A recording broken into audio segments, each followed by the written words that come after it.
ছি ভাই ছি, তুই এমন কথা বলবি আমি তা কখনো ভাবি নাই। আমার সন্তান কি অবৈধ যে আমি সন্তান নষ্ট করব? আমার সন্তানের বাবা রয়েছে, তার পিতৃ পরিচয় আছে, আমি কেন সন্তান নষ্ট করব?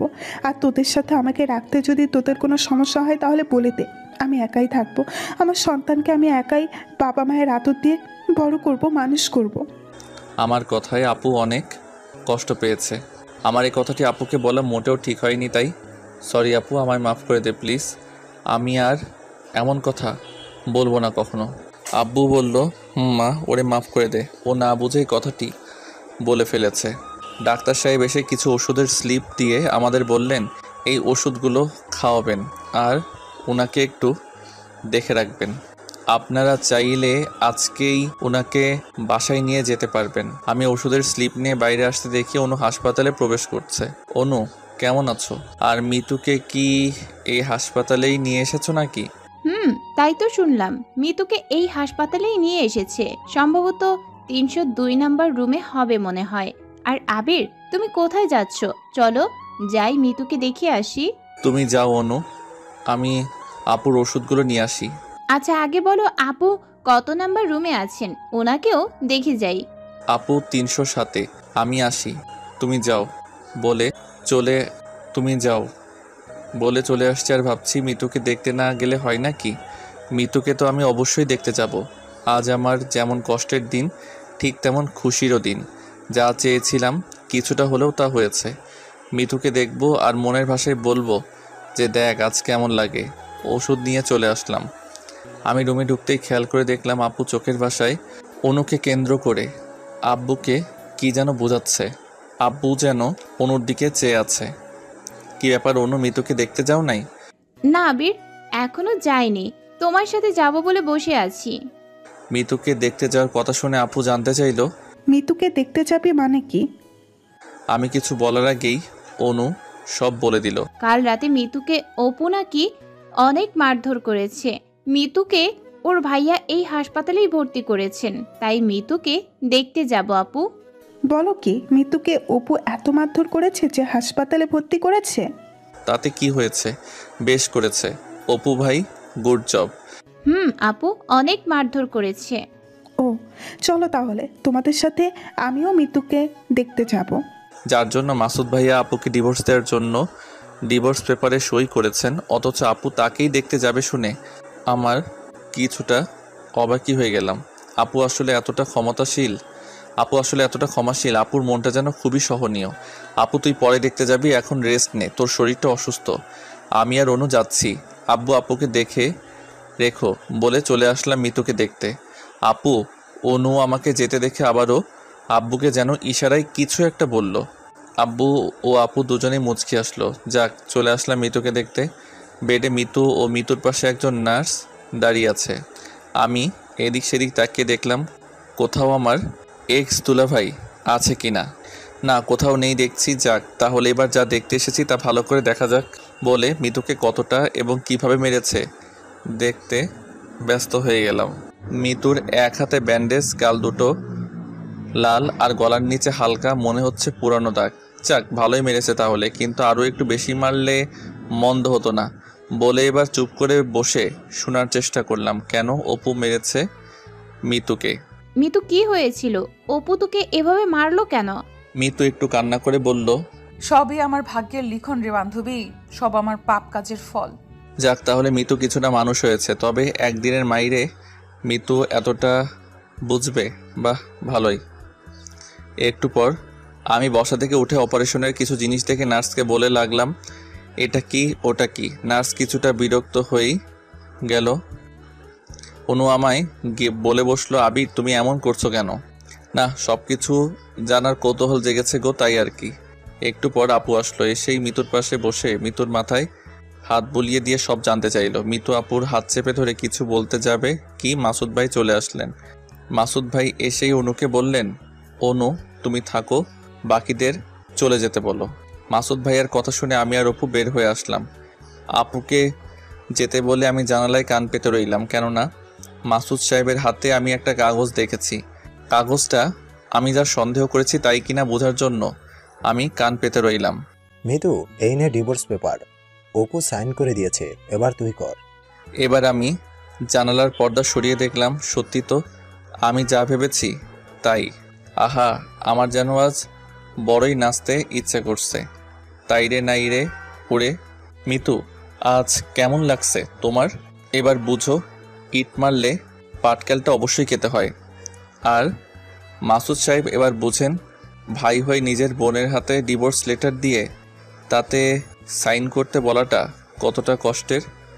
আমি আপুর কাছে চলে আসছি আর ভাবছি, মাসুদ সাহেব মিতুকে অপুর মতো ছেলের সাথে কেন বিয়ে দিতে রাজি হলো, আবার বিয়ে দিল, আজকে আবার ডিভোর্স। এসবের কারণ কি না জানি। এই কথাগুলো কোনোদিনও জানা হবে কিনা, তবে জানার জন্য বেশ আগ্রহ জাগছে যেন। আপুর কাছে এসে দেখি আব্বু ও আপু বাসায় চলে আসবে বলে প্রস্তুত। বাসায় চলে আসবো বলে গাড়িতে উঠলাম। আব্বু গাড়ি চালাচ্ছেন আর আপু আমার ঘাড়ে মাথা রেখে অনবরত কেঁদেই যাচ্ছে।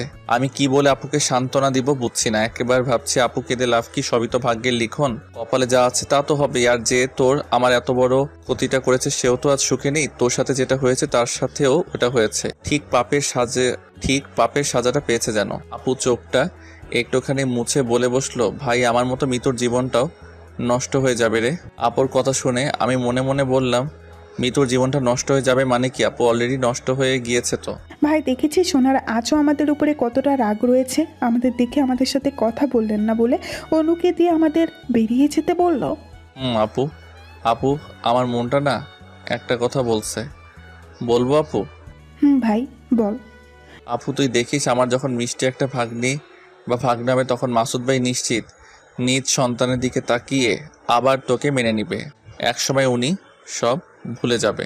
তাই যেন হয় ভাই। তবে আমার মনে হয় কি ও আমার আর মেনে নিবে না ভাই। নিবে আপু, নিবে। ওনার সন্তানের মুখের দিকে তাকিয়ে দেখিস, একসময় উনি অবশ্যই সব মেনে নিবেন। আমরা বাসায় পৌঁছে গেলাম। একটু ফ্রেশ হয়ে বসতে অনু আমায় ফোক করলো। বলো অনু। আবির, একটা কথা বলবে? তোমাদের সাথে মাসুদ ভাইয়া ও মিতুর কি হয়েছে? কিছু না তো। কিছু না মানে? নিজের বউকে ও শালাবাবুকে উনি বার হয়ে যেতে বললেন কেন তাহলে? আর আমি যখন বললাম লাবণ্য আপু মা হতে চলেছেন, তাহলে উনি এ কথা শুনে মন মরা হয়ে গেলেন কেন? তোমাকে সময় করে একদিন আমি সব বলবো। এখন তুমি আমায় একটা কথা বলো তো অনু। কি কথা বলো? আসলে মাসুদ সাহেব মিতুকে কেন আপুর সাথে বিয়ে দিল আর আপুই বা কেন মিতুকে ডিভোর্স দিল, জানো কি তুমি? না তো আবির, আমি কিছুই জানি না। ও আচ্ছা অনু, পরে কথা বলবো বলে ফোনটা রেখে দিলাম। রাতে খাওয়া দাওয়া সেরে ঘুমিয়ে পড়লাম। সকালে উঠে আজ আব্বু ও আমি ওয়ার্কশপে যাওয়ার জন্য বাহির হতে আপু এসে বলল আমিও যাব। আমি বললাম না আপু, তুই আজ থেকে বাসায় থাকবি, কেননা আমাদের মাঝে নতুন একটা অতিথি আসছেন। আপু একটু লজ্জা পেয়ে বলল আচ্ছা ভাই ঠিক আছে। আব্বু আর আমি ছুটলাম ওয়ার্কশপে। এভাবেই কেটে গেল বেশ কিছুদিন। হঠাৎই একদিন আব্বু এসে বলল ওনার শ্বশুর মশাই মানে আমার নানা নাকি মারা গিয়েছেন। আব্বুর সাথে আমি যাব বলে বের হতে আপু এসে বলল আপুও যাবে। না আপু, তোর এই অবস্থায় ওখানে যাওয়াটা ঠিক হবে না, তুই বাসায় থাক। না ভাই, আমি যাব। উনি আমাদের নানা, একবার তো শেষবেলায় বিদায় দিয়ে আসি। আচ্ছা আপু চল তাহলে। আব্বু গাড়ি স্টার্ট দিলে আপু আমি গাড়িতে উঠে বসলাম। ফোনটা বেজে উঠলে কল রিসিভ করতে অনু বলল, কাল থেকে তো কলেজ খুলবে, কলেজে আসবে না? আর প্রথম বর্ষের রেজাল্টও খুব তাড়াতাড়ি স্যারেরা দিয়ে দিবেন মনে হয়। না অনু, আমি কয়েকটা দিন কলেজে যাব না, পরে কথা হবে। গাড়িতে আছি বলে ফোনটা কেটে দিলাম। আমার সাথে এগুলো কি হতে শুরু করে দিল বুঝছি না। মনে হচ্ছে একদিক গড়ছে অন্যদিক ভাঙছে। ভাগ্যটা যেন আমাদের সাথে খেলা শুরু করে দিয়েছে। তবে হয়তো এই খেলাটা আমার সাথে নয়, আমার চারপাশে মানুষদের উপর হচ্ছে। এক বাসার গেটের দিকে আব্বু গাড়ির স্টিয়ারিংটা ঘোরালো। গেটের দারোয়ান নেই, মনে হয় মালিক মারা যাওয়ায় উনি ভিতরে গিয়েছেন। গাড়ি হতে আব্বু নামতে গেলে আমি আব্বুকে বলে উঠলাম আব্বু তুমি বসো, আমি গিয়ে গেটটা খুলছি। আমি গাড়ি থেকে নেমে গেট খুলে সামনের দিকে ঠেলা দিতেই দেখি আমার নানার বাসার না যেন রাজপ্রাসাদ। আমি তাক লাগিয়ে চেয়ে থাকলাম। আব্বু সামনে দিয়ে গাড়ি নিয়ে যেতে আমার মনে হয় হোশটা ফিরল। আমি গাড়ির পিছন পিছন যেতে থাকলাম আর চারপাশটা দেখতে লাগলাম। বাসার ভিতরে ঢুকে দেখি একটা মরা বাড়িতে যতটা মানুষ থাকে তার তুলনায় অনেকটা কম। দুই একজন কান্না করছেন। আপু গিয়ে আমার সৎমার পাশে বসলো এবং কান্না জোরে দিল। কান্নার কি আছে, উনি তো আমাদের মানে আপুও আমাকে এতিম করে দেওয়ার মূল কারিগর। ওনার মৃত্যুকে কান্নার কিছু নেই, আপু যেন একটু বেশি আবেগপ্রবণ। বাসার 2 জন দারোয়ান ও একজন কাজের মানুষ আমাকে এসে সব ব্যবস্থা, মানে কাফনের কাপড়, কবর, জানাজা এগুলোর ব্যবস্থা করতে বলল। যাই হোক, উনি তো মারাই গেছেন। ওনার উপর রাগ ক্ষোভ পুষে রেখে লাভ কি? তার চেয়ে ওনাকে মাফ করে দেওয়াই ভালো হবে। যাই, সব ব্যবস্থাটা করি। সব আয়োজনই শেষের দিকে। এখন নানাকে বাসা থেকে খাটিয়ায় করে বার করার পালা। আমরা যখন খাটিয়া নিয়ে বাসার ভিতরে গেলাম, তখন যেন কান্নার ঢোল পড়ে গেল চারদিকে। বুঝলাম আসলে একটা মানুষ মারা গেলেও বাসার ভিতরে যতক্ষণ থাকে ততক্ষণ যেন মনে হয় উনি বাসার আশেপাশেই হয়তো আছে, কিন্তু এই খাটিয়া যেন মানুষটাকে চিরজীবনের মতো বাসা হতে নিয়ে যাওয়ার জন্য নিয়ে আসা হয়। এর জন্যে সবাই হয়তো এখন কান্নায় ফেটে পড়ছে। খাটিয়া নিয়ে জানাজা শেষ এবং সব কিছুই শেষ করে আবার নানার বাসায় ঢুকলাম। আমার সৎ মায়ের পাশে আপুসহ বেশ কিছু মহিলা বসে আছেন। অনেকে কান্না করছেন, কেউ বা তাদেরকে সান্ত্বনা দিচ্ছেন। আমি গিয়ে একটু দূরে একপাশে বসলাম। খেয়াল করে দেখছি আমার সৎ মা আমার দিকে অপলক দৃষ্টিতে বারবার তাকাচ্ছে। হয়তো ওনার চোখে ভাষা আমায় কিছু বলতে চাচ্ছে। এই ভাষা সবটা বা আসলে কি বোঝাতে চাচ্ছে তা না বুঝলেও কিছুটা বুঝলাম। উনি হয়তো আপুর মতোই আমাকে ওনার পাশে চাইছেন। ভাবছেন হয়তো আজ যদি আবির আমার নিজের ছেলে হতো, আমার পাশে বসে একটু হলেও কান্না করতো, আমায় বলতো, মা কেঁদো না তো, নানার কি হয়েছে, উনি আমাদের মাথার উপরেই ছায়ার মতো থাকবেন। আমি এবার উঠে গেলাম। আপু চলো বাসায় যাব। এই কথা শুনে উনি কিছুটা অবাক ও করুণার দৃষ্টিতে আমার দিকে তাকালো। উনি হয়তো এটা আশা করেননি আপু কিছু বলতে যাবে কি। আব্বু চলে আসলেন। উনি এসে জানালেন, আবির, আমরা এখানে 3-4 দিনের মতো থাকবো। বেশ কিছু কাজ আছে, আমরা তা করে চলে যাব। কি কাজ? আমি না বুঝে না শুনে মাথাটি নাড়িয়ে আব্বুকে জানালাম, আচ্ছা ঠিক আছে। রাতে একটু খেয়ে যে যার মতো করে ঘুমাতে চলে গেল। আপু সৎ মায়ের সাথে বসে রইল, আমিও চলে গেলাম ঘুমাতে। রাতে ঘুমের মধ্যে একটা স্বপ্ন দেখছি। এক অদ্ভুত ধরনের সাদা কাপড়ে সারা শরীরটা জড়ানো কেউ এসে বলছে, আমার মেয়েটা এতিম, ওকে তোমরা মাফ করে দিও, সব দোষ আমার মেয়েটার কোনো দোষ নেই, দয়া করে ওকে তোমরা দেখে রেখো। কে সে ব্যক্তি যে স্বপ্নের মধ্যে এসে এসব বলছে? তার মুখটি স্পষ্ট না দেখতে পেলেও বুঝলাম এটা হয়তো আমার নানা। একটু পর আমার ঘুমটা ভেঙে গেল। বিছানায় উঠে বসলাম। ঘড়িতে তাকিয়ে দেখি সময় ভোর 5টা বাজে। এখন আর ঘুম আসবে না, যাই ফ্রেশ হয়ে আসি বলে এক জানালার পাশ দিয়ে যেতে আমি কারো গলার শব্দ পেলাম। এত ভোরে কে কথা বলছে? রাতে ঘুমাইনি নাকি? কৌতূহল বশত জানালা দিয়ে তাকিয়ে দেখতেই জানালার পাশে গেলাম। জানালা দিয়ে তাকিয়ে দেখি আপু ঘুমাচ্ছে। পাশেই আমার সৎমা ও আব্বু বসে আছেন। আব্বুর হাতে একটা কাগজ টাইপের কিছু। আমার যা কিছু আছে সব তো আবিরও লাবণ্যরই। আর এই দলিল দিয়ে কি হবে? তোমার আব্বু তো এই দলিলে সবকিছু ওদের দুজনের নামেই লিখে দিয়ে গিয়েছেন, আবার তুমি লিখে দিয়েছো।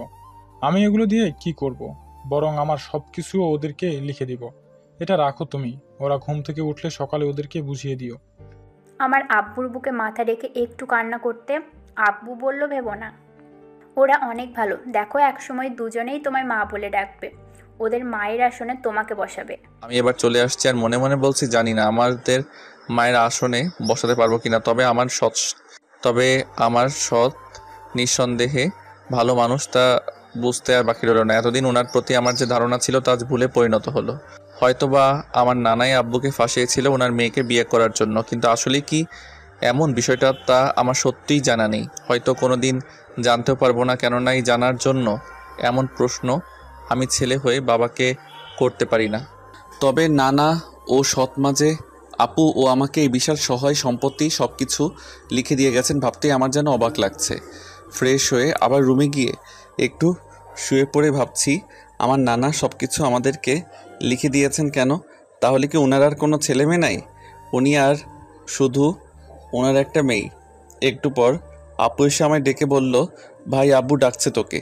আপু তোর এই অবস্থায় একটু চলাফেরা কম কর বলে আব্বু রুমে গেলাম। আমার সাথে আপুও গেল। বসো এখানে। বসে পড়লাম। বসে দেখি আমার সৎমা আমার দিকে তাকিয়ে আছে, চোখের পাতায় যেন ফেলছে না। ওনার ফেসটা বলছে উনি যেন এই পৃথিবীর সব থেকে মিষ্টি ডাক মা ডাকটি আমার মুখ থেকে একটিবার শুনতে যাচ্ছেন। শোনো আবির, তোমার নানার মৃত্যুর জন্য আমরা 4 দিনের দিন খাওয়া দাওয়ার আয়োজন করব, তাই তোমার সাথে আলোচনা করতে ডেকে পাঠিয়েছি। আচ্ছা আব্বু, এবার বুঝলাম আব্বু কেন কাল বাড়িতে না যেয়ে বলল আমাদের কিছু কাজ আছে। আমাদের সৎ মা ওই রাতের কাগজটি আমায় বের করে দিল। আমি যদিও জানতাম এটা কিসের কাগজ আর কেনই বা দিলেন, তবু জানতে চাইলাম এটা কি আর কিসের কাগজ। আমার আব্বু মানে তোমার নানা, ওনার সব সহায় সম্পত্তি তোমাকে ও তোমার আপুকে লিখে দিয়ে গেছেন এবং আমিও সব লিখে দিয়েছি। আজ থেকে এই সব কিছু তোমাদের, এই সব কিছুর দলিল এটা। বাবা নাও তুমি। আমার সৎ মার কথা শুনে আমি বুঝছি না আমি এসব স্বপ্ন দেখছি না তো, নাকি আসলেই বাস্তবেই কাল রাতে যা দেখেছি আসলে তা সত্যি। আমি কেন এসব নিব? এগুলো তো আমার বাবার নয়, মানুষের কোনো কিছু তো আমি নিব না। ভাই এগুলো কি বলিস? মানুষের কেন হবে? এগুলো আমাদের মায়ের। উনি না হয় আমাদের পেটে ধারণ করেনি, তাই বলে কি উনি আমাদের মা নন? শুধু পেটে ধরলেই কি মা হওয়া যায় ভাই? আপুর কথার উত্তর আমার কাছে নেই, তাছাড়া আপুর মুখের উপর আমি কোনোদিন কথা বলি নাই, তাই আপুর কথায় আমি মাথাটা এবার নিচু করলাম। আব্বু কিছু বলছে না, কেননা আব্বুর বলার মতো এখানে কিছুই নেই। একটু পর মাথা তুলে সামনে তাকাতেই দেখি আমার সৎ মা কান্না করছেন এবং শাড়ির আঁচলটা দিয়ে চোখটা মুছছেন। বাবা আজ যদি আমি তোমাদের মা হয়ে এগুলো তোমাদের দিতাম তাহলে তো অবশ্যই নিতে, তাই না? আসলে ডাক্তার আমায় বলেছিল আমি নাকি কোনোদিনও মা হতে পারবো না।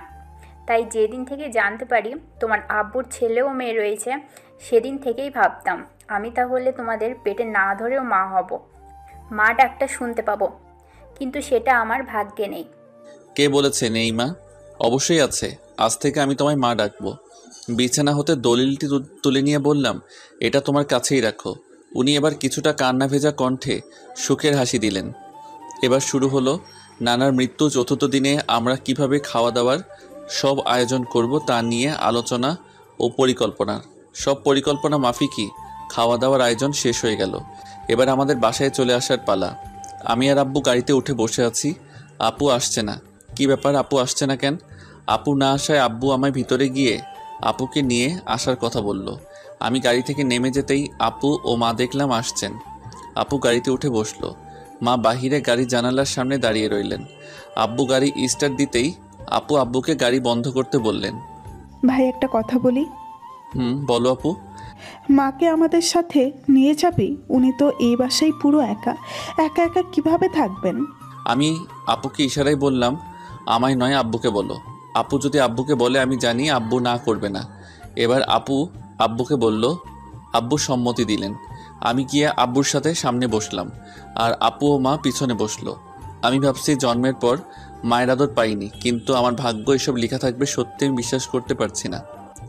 এবার আমি সৎ মাকে নিজের মায়ের মতো পেয়ে গেলাম। জানি না মায়ের আদর কেমন হয়, উনি আমায় সন্তানের আদর দিবেন কিনা তার সময় বলে দিবে, তবে উনি যে নিশ্চিত আমাদের নিজের সন্তানই হিসেবে মেনে নিয়েছেন তা বোঝা যাচ্ছে। বাসায় চলে আসলাম। আমি আমার রুমে এসে একটু ফ্রেশ হয়ে শুয়ে রয়েছি। ব্যস্ততায় অনু অনেকবার ফোন করেছিল, ধরাই হয়নি, তাই অনুকে দিলাম ফোন। একবার, দুইবার, তিনবার ফোন দেওয়ার পর অনু এবার ফোন ধরলো। হ্যালো অনু, কেমন আছো? তুই কে রে কুত্তা? কি ব্যাপার, আমি রং নাম্বারে ফোন দিয়েছি নাকি? অনু তো আমায় কোনোদিন কুত্তা বলে না, আবার তুইও বলে না। ফোনটা সামনে নিয়ে দেখি না, এটা তো অনুর নম্বরই। আবার ফোনটা কানে নিয়ে হ্যালো বলতেই, এই তুই আমার সাথে কথা বলবি না আর কোনোদিন ফোনও করবি না। এবার বুঝলাম এটা আসলে অনুই, চরম রেগে গিয়েছে তাই এইভাবে বলছে। অনু আমার কথা তো শুনো আগে। কিছু চেনার মতো নাই বলে অনু এবার শুরু করে দিল বাংলা মন্ত্র পড়া। আমি চুপ করে থাকলাম, কেননা আমার একবার হলেও উচিত ছিল অনুকে এসব বলার। ও টানা 5 মিনিট আমায় মন্ত্র শোনালো বাংলা ভাষায়। শেষ হয়েছে তোমার, এবার আমি কিছু কথা বলতে পারি। অনু চুপ করে বুঝলাম ওর মন্ত্র শোনানো শেষ। আমার নানা মারা গিয়েছেন, ওনার বাসায় গিয়েছিলাম তাই ফোনটা ধরা হয়নি। অনুও সরি বলল। আমি আসলে বুঝি নাই আবির, আমায় মাফ করো আবির। It's okay. মনে মনে বলছি গরু মেরে জুতাদান করছে, তবে অনু তুমি থেকে তুই বলাই বেশ মজা পাইছি, ভালো লাগছিল। ওকে তুই করে বলতে লাগলাম। অনু বলল, আগামীকাল থেকে কলেজ খুলবে আর রেজাল্টও এই সপ্তাহে দিয়ে দিবে। কলেজে যাবি? না তুই যা, আমি 1-2 সপ্তাহের মতো কলেজ যাব না, কিছু কাজ আছে, শেষ হলে তবে যাব। অনুর সাথে অনেকক্ষণ কথা চললো এবং ঘুমিয়ে পড়লাম। এতদিন পর্যন্ত প্রতিদিন সকালে ঘুম ভাঙতে হয় আপুর ডাকে, নয় অনুর ফোনে, কিন্তু আজ ঘুম ভাঙলো আমার সৎমায়ের ডাকে।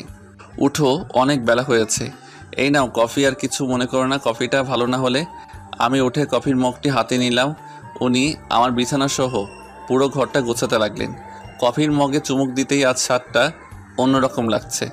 প্রতিদিন আপু না হয় আব্বু কফি বানায়, আজ মনে হয় মা বানিয়েছেন। তবে কফি স্বাদটা নিয়ে বুঝলাম আব্বু কেন এত সুন্দর রান্না পারেন। মা থাক না এগুলো, আমি গুছিয়ে নিব, আপনি যান। একটা কথা বলবো বাবা, আমাকে আপনি করে নয়, হয় তুই না হয় তুমি করে বলো। আচ্ছা, তুমি করে বলবে কিন্তু। কিন্তু কি বলো? আমাকেও যে একটু আগে তুমি করে বলা হলো তা বলা যাবে না, তুই করে বলতে হবে, তুই। আচ্ছা আচ্ছা ঠিক আছে, তাই বলবো। কিছুক্ষণ কথা হওয়ার পর উনি বাইরে গেল। আসলে মায়ের আদরটা কী জিনিস তা আমি আজ একটু বুঝলাম। সত্যি নিজের মায়ের আদর না পেয়ে এমন একজন সৎ মায়ের কাছে এমন মায়ের আদর পাবো তা কোনোদিনও ভাবি নাই।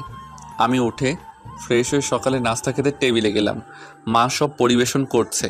চেয়ারে বসে সামনে তাকাতেই দেখি আপু একটা চিৎকার করলো।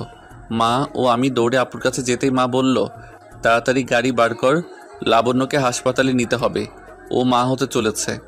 আব্বু চেঁচামেচি শুনে দৌড়ে আসলেন এবং গাড়ি বার করলেন। আপুকে নিয়ে হাসপাতালে চলে গেলাম। ডাক্তার আপুকে অপারেশনের জন্য ভিতরে নিয়ে গেল। আমি, আব্বু আর মা বাহিরে বসে রইলাম। কিছুক্ষণ পর ডাক্তার বের হয়ে বলল, অপারেশন সাকসেসফুল, মা ও ছেলে দুজনেই ভালো আছেন। ভিতরে গিয়েই সবার আগে আমি ভাগ্নেকে কোলে তুলে নিলাম। মাম্মা দেখি পুরাই রাজকুমার আর পুরাই মাসুদ ভাইয়ার কপি। হাই ভাগ্নে, হাই। ভাগ্নে বলাই আমার শরীরের সব কাপড় নষ্ট করে দিল, আমার শার্টে দিল প্রস্রাব করে। মা এসে ভাগ্নেকে নিয়ে বলল, তুই যা, জামাটা একটু ধুয়ে আয়।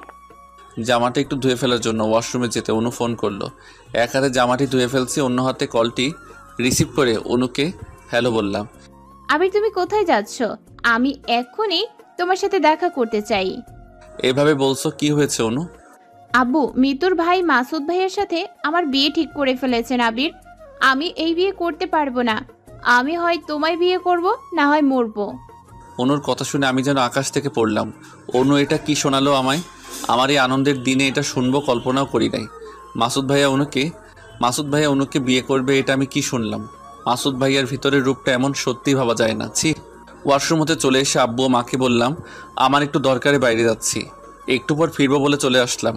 আপুর সুখের সংসারে একমাত্র আমার জন্য আগুন লেগেছে। সংসারটি ভেঙে গেলেও আপু এখনও মাসুদ ভাইয়াকে ডিভোর্স দেয়নি।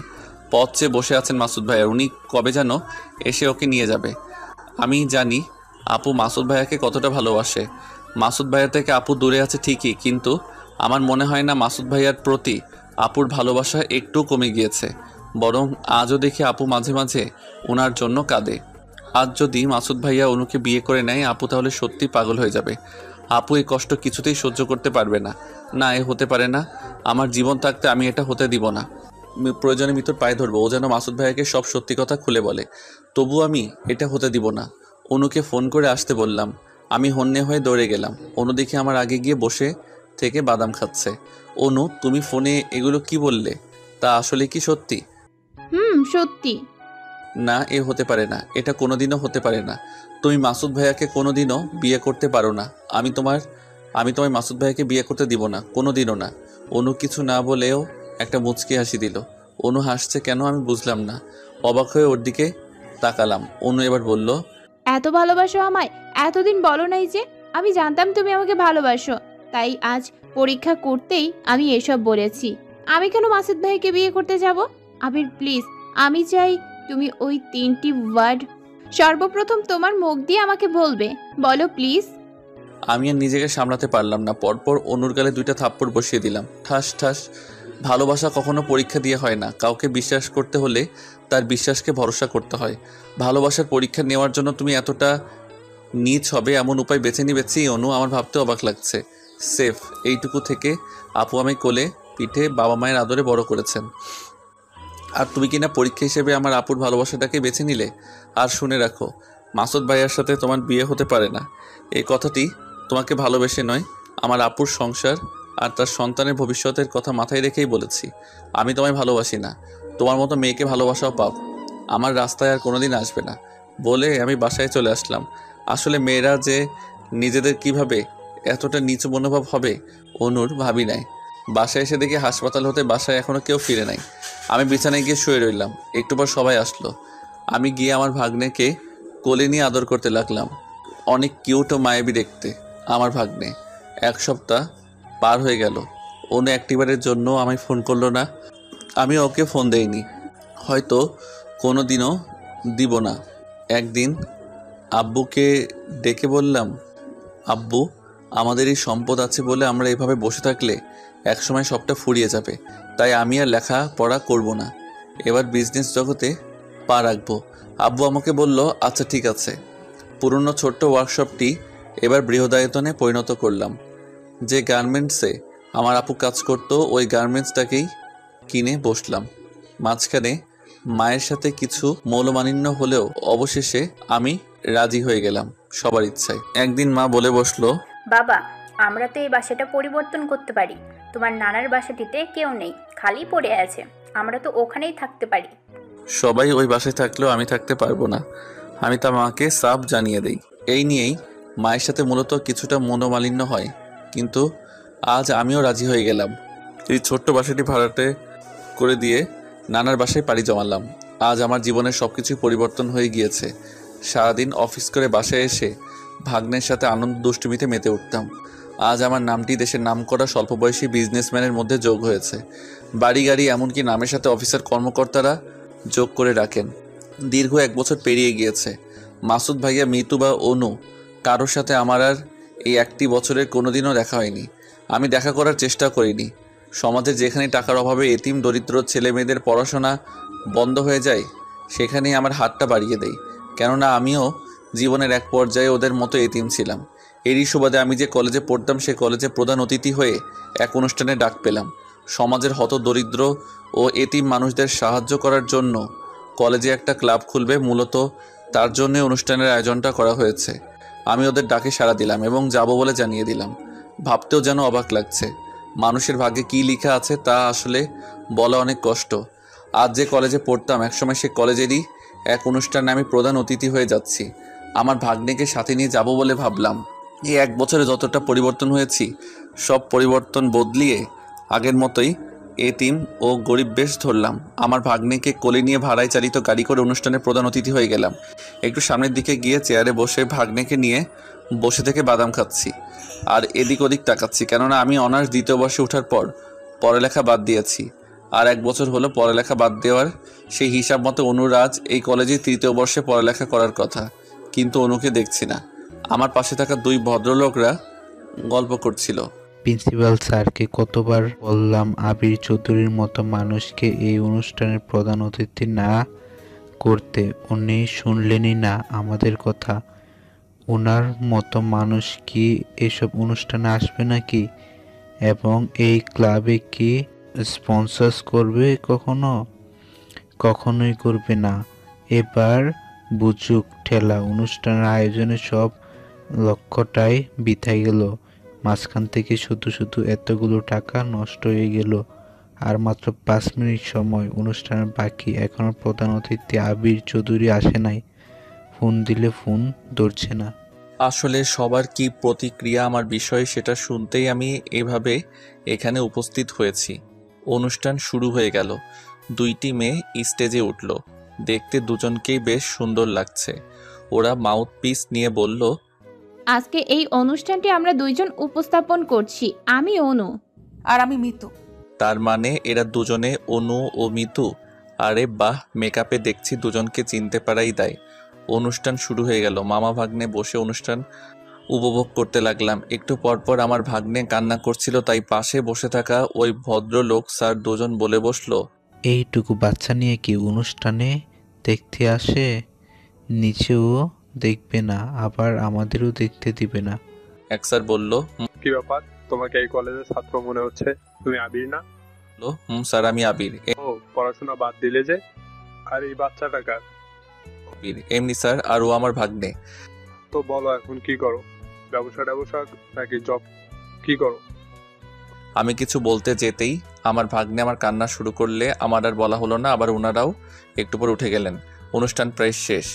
একটা যৌথ নাচটি দিয়ে অনুষ্ঠানটি শেষ হবে এবং নাচবে উপস্থাপক অনু ও মিতু। বেশ ভালো নাচ করলো 2 জন। নাচ শেষে অনু মাউথপিস নিয়ে বলতে লাগলেন, অত্যন্ত দুঃখের সাথে জানাচ্ছি যে আমাদের অনুষ্ঠানে আসবে পথ চেয়ে থেকেও শেষ অবধি প্রধান অতিথি আসেন নাই। আমাদের অনুষ্ঠানের উদ্দেশ্যটাই বৃথা গেল। কোনো উদ্দেশ্যই বৃথা যায়নি বলে জোরে চিৎকার দিয়ে উঠলাম। আমি ভাগ্নেকে কোলে নিয়ে স্টেজের দিকে যেতে লাগলাম। ভাগ্নেকে নিয়ে স্টেজে উঠলাম। আমাকে দেখে অনু চুপ হয়ে গেল। মিতু বলে উঠল, আরে তুমি এইখানে কেন? প্রিন্সিপাল বললেন, কে আপনি? আমি আর কেউ নই, যাকে এই অনুষ্ঠানে প্রধান অতিথি করে ফোন ও চিঠিতে দাওয়াত করেছেন। আমি সেই আবির চৌধুরী। এবার মাউথ পিসটা হাতে নিলাম। সামনে খেয়াল করে দেখলাম মিতুর ভাইসহ বেশ কিছু পুলিশ এই অনুষ্ঠানে উপস্থিত হয়েছেন। আমি এবার সবার উদ্দেশ্যে কিছু কথা বলতে লাগলাম। আপনারা ভাবছেন আমি এভাবে কেন এসেছি, আর আমার কোলে এটা কে, তাই তো? আসলে আমাকে কে কিভাবে দেখে তাই দেখার জন্যই এসেছি। আর এই ছেলেটি আপনারা যে কাজ করতে বা উদ্দেশ্য নিয়ে ক্লাব খুলেছেন তারই একটা অংশ। ওর বাবা থেকেও নেই, আর জন্মের 1 বছর, তবুও ওর বাবার মুখটি দেখেনি। ও এতিম, আমার ভাগ্নেও। আর মজার বিষয় হলো এই স্টেজেই ওর ফুপু ও স্টেজের সামনে দাঁড়িয়ে আছেন ওরই জন্মদাতা বাবা। সবাই ভাবছে আমি কোথা থেকে এসে এসব কি বলছি। সবাই যাতে বিষয়টা মনোযোগ সহকারে শুনে ও বিশ্বাস করে, তাই পকেট হতে 1 লাখের নগদ একটা বান্ডিল ও আরও 1 লাখের একটা চেক সই করে প্রিন্সিপাল স্যারের হাতে দিয়ে বললাম, এই ক্লাবের কাজ যত দ্রুত শুরু করে দিন। সবাই অবাক ও হাততালি দিয়ে উঠল। এবার আপনাদের উদ্দেশ্যে আমি কিছু বলতে চাই, আপনারা যদি আমায় সময় দেন। সবাই বলল, বলুন, আমরা শুনব। আজ এখানে অনেক মেয়ে উপস্থিত আছে, তাদের উদ্দেশ্য করেও এক নিষ্ঠুর বাবার কাহিনী বলবো আপনাদের। 10 মিনিটে শুনবেন কি? সবাই শুনতে চাইলে বলতে লাগলাম, ধরুন আপনার একটা মেয়ে বেস্ট ফ্রেন্ড আছে, তার একটা বিএফ আছে যে এতটাই খারাপ যে অনেক মেয়ের সাথে সে সম্পর্কে জড়িয়ে আছে এবং রুম ডেট অবধি করেছে। আপনি সব জানেন যে আপনার বেস্ট ফ্রেন্ডটি এমন একটা ছেলের সাথে সম্পর্কে জড়িয়ে গেছে। এই মতাবস্থায় আপনি বা আপনারা কি করবেন? নিশ্চয়ই তাকে বোঝাবেন, বাধা দিবেন। তাতে যদি কাজ না হয় তাহলে কি করবেন? কেউ কেউ বলে বসলো, আমি হলে তাকে আমার বেস্ট ফ্রেন্ড থেকে রিমুভ দিয়ে বলবো, আমি চললাম বন্ধু। অনেক কিছু বলল, আমি সব শুনে বললাম, আমি কি করেছি শুনবেন? সবাই বলাই বললাম, একদিন সে তার বিএফের সাথে পার্কে বসে থেকে চুমাচুমি করছিল। আমি তা দেখে রাগের বশে গিয়ে 2টো চর মেরে বসি এবং সেও আমায় চর মেরেছিল। কিন্তু এই চর মারাই সে সীমাবদ্ধ থাকেনি, এমন কিছু করেছে তা হয়তো একজন বেস্ট ফ্রেন্ড হয়ে, একজন মেয়ে হয়ে অন্য একটা মেয়ের যে এতটা সর্বনাশ কেউ করতে পারে আপনারা ভাবতেও পারবেন না। সবাই বলল, কি করেছে আমরা শুনতে চাই। আচ্ছা, আমার নামে সে নারী নির্যাতনের মামলা করে বসে, ফলে আমার 1 মাস জেল কাটতে হয়। আবার আমার বোনের সংসারটিও সে ভেঙে দিয়েছে। আমার আপুর বিয়েটা ভাগ্যক্রমে তারই ভাইয়ের সাথে হয়। আমি যখন আপুর বিয়ের 4 দিনের মাথায় আপুর বাসায় বেড়াতে যাই, তখন সে রাতে আমার রুমে আসে। সে আমার অনেক কাছে আসতে চাইলে আমি না করি, তবুও সে কাছে আসতেই থাকে। তাই কোনো উপায় না পেয়ে আবারও ওই দিনের মতো ঠাস করে তাকে চর মেরে দেয়। কিন্তু সে যে চরের প্রতিশোধটা এভাবে নিবে ভাবি নাই। ও চিৎকার দিয়ে বসে এবং ওর ভাইসহ আমার আপু রুমে চলে আসে। আশা করি তারপর কি হয়েছে সব বলতে হবে না, বুঝতে পেরেছেন। আমি বাসায় আসার কয়েকদিন পর আমার আপুকেও ওর ভাই আমাদের বাসার রাস্তা মাপতে বাধ্য করেছে। আজ 1 বছর আমার আপু স্বামী বেঁচে থেকেও যেন বিধবা। আজও দেখি আমার আপু নীরবে চোখের জল ফেলে, ভাবে যে কবে তার ভালোবাসার মানুষের ভুলটা ভাঙবে, কবে এসে বলবে আমায় ক্ষমা করো, বাসায় চলো। আপনার এটা জানলে খুশি হবেন যে সে অন্যের ঘর ভেঙে নিজে সুখী হতে পারেনি, তারও ঘর ভেঙেছে। বিয়ের কয়েকদিনের মাথায় তার স্বামীও তাকে ডিভোর্স দিয়ে দিয়েছে। আমি যেমন ভাই হয়ে নিজের আপুকে তার বর ডিভোর্স পেপার দিয়েছে বলে তাতে সই করতে বলেছি, ঠিক তেমনি তার ভাইও তার বোনের ডিভোর্স পেপার নিয়ে তাতে সই দিতে বলেছে। আমি এই থেকে এটাই বোঝাতে চেয়েছি এখানে উপস্থিত সব মেয়েদের যে বেস্ট ফ্রেন্ডকে বিএফের থেকে কখনো ছোট চোখে দেখবা না। মনে রাখবা যে তোমার বেস্ট ফ্রেন্ড সে কখনোই তোমার খারাপ চাইবে না। তুমি যদি কোনো ভুল করো তাহলে সে তোমার ভুল ধরে দেওয়ার অধিকার রাখে। তুমি যদি তার কথা না শুনো তাহলে বেস্ট ফ্রেন্ড হিসেবে তোমার ভালোর জন্য সে তোমার গায়ে হাত তোলা অবধি অধিকার রাখে। আমি চাই না আমার মতো পরবর্তীতে কারোর সাথে আর এমন কিছু হোক। এবার আসি এক বাবার কথা নিয়ে। তার পিতৃত্বর সত্যি প্রশংসা হয় না। নিজের স্ত্রীর কোনো দোষ না করা সত্ত্বেও তাকে সাজা দেওয়া, বিয়ের 7 দিনের মাথায় ডিভোর্স লেটার পাঠিয়ে দেওয়া, এটা শুধু কিছু মানুষরূপী অমানুষদের দ্বারাই সম্ভব। নিজের বোনকে এতটা ভালোবাসা উচিত নয় যে তার মিথ্যা অভিনয়টা 1000টা সত্যকে হার মানায়, অথচ ভাই হয়ে সে অন্ধ ভালোবাসায় বোনের মিথ্যা অভিনয়টা বুঝতে না পারা। আমি না হয় ভুল করেছিলাম, আমার বেস্ট ফ্রেন্ডটাকে কোনো খারাপ ছেলের হাত থেকে বাঁচাতে গিয়ে দুটো চড় মেরে। সেই সাজা তো আমি 1 মাস জেলে খেটে পেয়েছি, কিন্তু তারপরও আমার সাজা কেন এই 1 বছরের ছোট্ট নিষ্পাপ বাচ্চাটা পেয়েই যাচ্ছে? আপনারা বলতে পারেন কি? ও যখন আরেকটু বড় হয়ে ওর আম্মুকে বলবে আমার আব্বু কোথায়, ওনার নাম কি, তখন তার মা কি বলবে তাকে বলতে পারেন? আর আমি মামা আমায় যখন এসে বলবে মামা আমার আব্বু কোথায়, তখন আমি বা কি বলবো? বলবো কি তোমার বাবা পুলিশ অফিসার, যে তোমায় শুধু জন্মদাতার কিছু নয়, তুমি যখন জন্ম নিয়েছিলে তখন সবটা জেনেও তোমায় দেখতে আসেনি। তখন যদি সে উঠে বলে বসে মামা তুমি না হয় ভুল করেছো, আর আম্মু তোমার পক্ষ নিয়ে ভুল করেছে, কিন্তু আমি কি করেছি যে আমি সাজা পাচ্ছি, বলতে পারেন? তখন মামা হয়ে আমি কি উত্তর দিব? কথাগুলো বলছিলাম, মাসুদ ভাইয়ের দিকে তাকাচ্ছিলাম। উনি অধীর আগ্রহে আমার কথাগুলো শুনে যাচ্ছিল। আপনারা জানেন কি, ওই বাবা আপনাদের মাঝে উপস্থিত রয়েছে যে কিনা বিনা দোষে তার ভালোবাসার মানুষটাকে ত্যাগ করেছে, নিজের সন্তানকে ত্যাগ করেছে। আমি নাম না বললেও অনেকেই হয়তো বুঝে গেল কে হতে পারে, তবু অনেকে বলল ওনার নামটি বলুন, একবার ওনার মুখে আমরা থুতু মারবো, ওনার বোনের গলায় জুতার মালা পরাবো। আমি হাতের আঙ্গুল তুললাম, তুলে ওই নিষ্ঠুর বাবাকে দেখাতে গিয়েও হাতের আঙ্গুলটা নামিয়ে নিলাম। কয়েক সেকেন্ডের জন্য নীরব হয়ে ভাবলাম, উনি যে ভুল বুঝে আপুকে ত্যাগ করেছেন, ওনার সেই ভুল হয়তো একদিন ভাঙবে। সেদিন ভুল ভাঙলে হয়তো উনি আবার আপুকে ওনার ঘরে ফিরিয়ে নেবেন। কিন্তু আজকে যদি আমি এইভাবে সবার সামনে ওনার নামটা বলে দেই, তাহলে হয়তো সেদিন ভুল ভাঙলেও উনি আর আপুকে মেনে নেবেন না। ভুল ভেঙে আপুকে আবার ফিরিয়ে নেওয়ার যে সম্ভাবনা রয়েছে তা হয়তো আর থাকবে না। তাই হাতের আঙুলটি নামিয়ে নিয়ে বললাম, আমি আর চুপ থাকবো না, এবার আমিও আইনি ব্যবস্থা নিব। আমার ভাগ্নেকে ওর সব অধিকার হয় ফিরিয়ে দিব, নয়তো ওর বাবাকে উচিত শিক্ষা দিব। এবং তারপর থেকে আমার ভাগ্নে ওর বাবাকে জানতে চাইলে ও জানবে ওর বাবা মৃত। যাই হোক, এবার আসি মূল কথায়। আমি কখনো ভাবি নাই যে এমন একটা মহৎ উদ্দেশ্য পরিচালিত ক্লাবটিতে আমি দাওয়াত পাবো, কিছুটা সাহায্য করে এর অংশ হতে পারবো।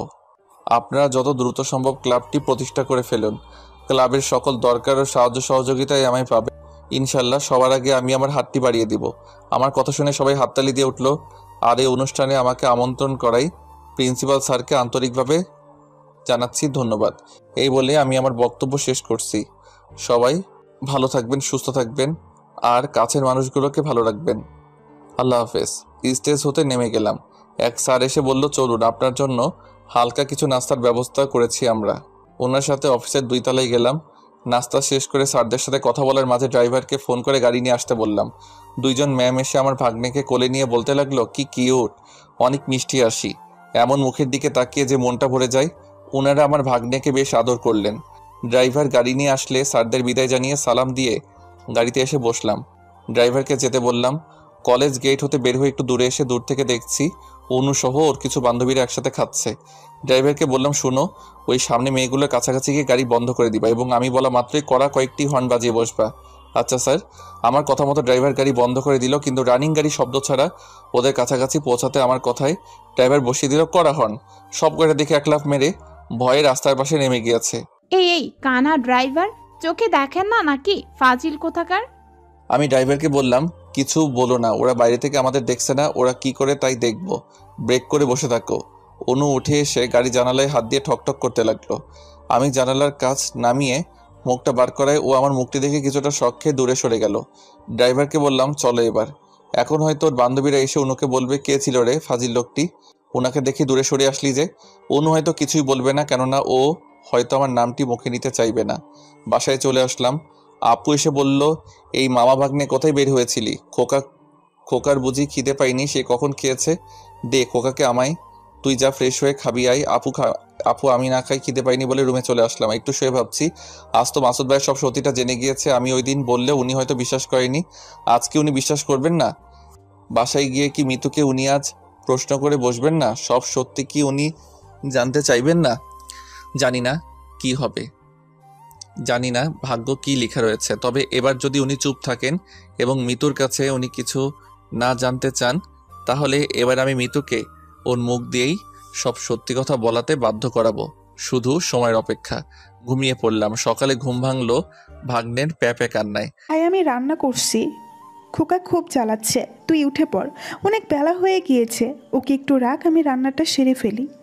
ভাগ্নেকে আপু রেখে চলে যেতেই ওর সব কান্না শেষ। আমি এখন উঠি নাই, ও পাশে বসে থেকে খেলা করছে। এবার আমার কান ধরে আমার পিচ্চি ভাগ্নেটা টানা শুরু করে দিল। না উঠে আর পারলাম না। শুভ সকাল ভাগ্নে। ও কিছু বুঝলো না, অথচ বুড়ো মানুষের মতো দাঁতবিহীন মুখে একটা ফোকলা হাসি দিল।